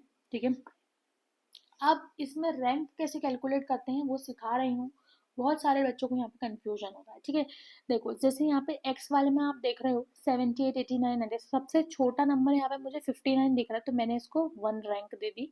उसके बाद मुझे 59 के बाद यहाँ पे सबसे छोटा नंबर यहाँ पे मुझे 68 दिख रहा है, तो मैंने इसको 2 दे दिया, 69 3 हो गया। देन 70 71 72 73 74 75 76 77 78। ठीक है, इसको 4 दे दिया, इसको 5 दे दिया। आई गेस सॉरी 57 यहाँ पे सबसे छोटा था, मैंने देखा नहीं। सब कुछ ही गलत हो गया, वेट। देखो यहाँ पे 57 से स्टार्ट करते, 57 को 1 देते, 57 58 59, फिर यहाँ पे आएगा 60 61 62 63 64 65 66 67 68, फिर आएगा 69 70 71 72 73 74 75 76 78 79 80, फिर आ जाएगा 80 में तो ये एक ही है, तो 7 और 8। ठीक है, इस तरीके से मैंने इसमें रैंक दे दी, ऐसे ही सेम तरीके से वाई में भी रैंक दे देंगे। तो यहाँ पे हम लिख लेंगे आर एक्स और आर वाई। ठीक है, आई होप आपको आर एक्स और आर वाई कैसे निकालते हैं समझ में आ चुका होगा। ठीक है, अब बात करते हैं डी कैसे निकालते, तो डी कैसे निकालते हैं, r x minus r y, उसका ये आपको स्क्वायर कर देना, तो डी स्क्वायर यहाँ पे हो जाएगा। फॉर्मूले में कैसे पुट करना है, 1 यहाँ पे ऑलरेडी है, minus 6 into sigma of D square, तो जो डी स्क्वायर यहाँ पे निकाला है इसका सिग्मा निकाला ना, जो कि 4 आया है, और एन क्या है बेसिकली यहाँ पे कितने नंबर ऑफ एक्स और कितने नंबर ऑफ वाई है, मतलब बेसिकली नंबर ऑफ ऑब्जर्वेशन, तो वो है 8। बहुत इसमें अच्छे से हमने इसमें सारी वैल्यूज डाली और आंसर निकाल लिया। यहाँ पे सिर्फ एक ही काम इंपॉर्टेंट है, आप ढंग से आर एक्स और आर वाई निकाले। और मैं आपको इसकी एक ट्रिक, बच्चों जैसी ट्रिक है लेकिन फिर भी बताऊंगी। देखो जो भी आप सबसे पहले छोटा नंबर ढूंढ लो, जैसे मैंने यहाँ पे गलती करी थी 57 नहीं देखा था, सबसे छोटा नंबर देख लो, उसके बाद आप काउंटिंग स्टार्ट कर लो। ठीक है, काउंटिंग स्टार्ट कर लो इंक्रीजिंग ऑर्डर में, जो जो आते जाए उसको नंबर्स को लिखते जाओ। ठीक है, अब यहाँ पे बात करते हैं एक क्वेश्चन जिसमें एडजस्टमेंट फैक्टर यूज हो रहा है, और ये एडजस्टमेंट फैक्टर को यूज करने वाला क्वेश्चन यूज हो रहा है। ठीक है, तो देखो यहाँ पे जैसे मैंने क्या करा है, यहाँ पे हमने इसको लिख लिया। अब देखो क्या हो सकता है, आप लोग भी ये क्वेश्चन पूछ सकते हो कि ऐसा हो कि यहाँ पे क्या हो कि जैसे देखो यहाँ पे आप देख रहे हो कि यहाँ पे रैंक एक ही जगह, एक ही यहाँ पे रैंक बहुत बार मिल रही है। जैसे आप एक्स में देखोगे तो 68। ठीक है, यहाँ पे देखो एक्स 68 3 बार रिपीट हो रहा है, एक जगह यहाँ पे, एक जगह यहाँ पे और एक जगह यहाँ पे, तो 3 बार इसको तो सेम रैंक मिल जाएगी। ठीक है, 3 जगह तो इसको सेम रैंक मिल जाएगी। ठीक है, मतलब मैंने मान लो थोड़ा सा आगे पीछे करके देख दिया तो हो गया 5 6 7 रैंक मिल गई। ठीक है, तो इसका हमको क्या करना है, जैसे इसमें देखो यहाँ पे सबसे छोटा नंबर हमारे पास यहाँ पे है 61। ठीक है, 61 के बाद हमारे पास यहाँ पे सबसे छोटा नंबर छोटा नंबर यहाँ पे हमारे पास, जैसे जो भी करके मतलब ऐसे रैंक्स आपको देनी है। ठीक है, तो हमारे पास जैसे यहाँ पे 68 को करके हमारे पास यहाँ पे 5 6 7 रैंक हमने इसको दे दी, तो 3 बार इसको हमने किया तो हमारे पास इसका एवरेज आ गया। वैसे 71 में जो है 2 टाइम नीचे देखो यहाँ पे वो हो रहा है। ठीक है, तो हमने भी इसको थर्ड फोर्थ रैंक दे दी थी, तो इसका ये इसका मेन निकल गया। ठीक है, अब ये जो है, ठीक है देखो M1 हमारे पास यहाँ पे कितनी बार 68 रिपीट हो रहा है 3, और M2 हमारे पास 71 कितनी बार रिपीट हो रहा है 2। ठीक है, अब यहाँ पे जो आपका यहाँ पे करेक्शन वाला फॉर्मूला है, ठीक है, करेक्शन वाला फॉर्मूला उसके ऊपर हम आते हैं। ठीक है, देखो यहाँ पे m है। ठीक है, अब यहाँ पे आपने क्या करा, m निकाला और यहाँ पे आपने m1 को देखो ढंग से रखा है। ठीक है, अब यहाँ पे मैं आपको क्वेश्चन पे लेके चलती हूँ। देखो यहाँ पे देखो m1, अब यहाँ पे आपने क्या करा है, यहाँ पे सबसे पहले आपने क्या करा है, यहाँ पे m1 को लिया है। ठीक है, और यहाँ पे आपने M2 को लिया है। M1 आपका 3 है, M2 आपका क्या है, 2 है, ठीक है। सॉरी, यहाँ पे आपका कैलकुलेट करा है M1 कितना आया है और M2 कितना आया है, ठीक है। इसको आपको कैलकुलेट करने के बाद आपको पता चल गया कि ये सारा आंसर है और आपने इसको डाल दिया, ठीक है। देखो यहाँ पे एडजस्टमेंट फैक्टर यूज करना बहुत ही ज़्यादा इंपॉर्टेंट है, ठीक है। तो आपने देखा यहाँ पे हमने क्या पुट किया है, यहाँ पे एडजस्टमेंट फैक्टर, ये रहा आपका एडजस्टमेंट फैक्टर जो आपका पूरा क्वेश्चन में ही, मतलब देखो मैं आपको एक बार मार्क करके भी दिखा देती हूँ। ये आपका एडजस्टमेंट फैक्टर है गाइस, ये आपका पूरा एडजस्टमेंट फैक्टर है, ठीक है। ये एडजस्टमेंट फैक्टर होने वाला है। तो इस एडजस्टमेंट फैक्टर को हमने यहाँ पे लिखा, ठीक है। इस एडजस्टमेंट फैक्टर को हमने यहाँ पे लिखा, लेकिन उसके पहले हम लोगों ने इन चीज़ों तीनों रैंक का मीन निकाला है और इन दो रैंक का मीन निकाला है, और उसके बाद हम लोगों ने यहाँ पे एडजस्टमेंट फैक्टर में इसको डाले, यहाँ पे हमने M1 को डाला है और यहाँ पे हमने M2 को डाला है, और इसको कैलकुलेट हमने यहाँ पे आसानी से कर लिया है। इस वाले क्वेश्चन को आप एक बार खुद से भी करके देखेंगे तो आपको और अच्छे से बेहतर समझ में आएगा, लेकिन मतलब सिर्फ यही निकलता है कि जितनी बार वो रिपीट हो रहा है उसका मीन निकलेगा, और मतलब जितनी बार भी जो नंबर रिपीट हो रहा है उसका मीन निकलेगा, और उतनी बार ही आपको यहाँ पे एडजस्टमेंट फैक्टर लगाते जाना है। अगर मान लो कि ऐसे नंबर्स होते जो कि बहुत बार रिपीट करते तो उनका भी आपको ऐसे करके एडजस्टमेंट फैक्टर लगाते जाना पड़ता रैंक कोएफिशिएंट में, और फिर आपका आंसर यहाँ पे निकल के आता, ठीक है। यहाँ पे सेम एक और क्वेश्चन ऐसा ही है जहाँ पे आपका बेसिकली 56, 45, 36 बहुत बार रिपीट हो रहा है। तो देखो यहाँ पे 3 रैंक कोएफिशिएंट्स लगेंगे, तो देखो 3 रैंक कोएफिशिएंट्स यहाँ पे लगे हैं A1, A2, A3। बात सिर्फ वही है, इसको हमने यहाँ पे 3 रैंक कोएफिशिएंट्स के तरीके से निकाला है और फिर इसमें डाला है, ठीक है। अब देखो यहाँ पे अगर आपने बार तो देखो इसमें 2 बार रिपीट हो रहा है तो इसका मीन ये निकला, फिर इसका मीन ये निकला, इसका मीन ये निकला। अब बस आपको इस एडजस्टमेंट फैक्टर में डालते जाना है। इस एडजस्टमेंट फैक्टर में डाले, सारे एडजस्टमेंट फैक्टर्स कैलकुलेट कर लिए, इसमें आपको क्या करना है, यहाँ पे प्लस करके यहाँ पे सारे एडजस्टमेंट फैक्टर्स का लिख देना और यहाँ पे आपका आंसर आ जाएगा, ठीक है। तो है ये भी बहुत ईजी, लेकिन सिंपल सी बात है, बस थोड़ा सा आपको इसमें समझने की ज़रूरत है, ठीक है।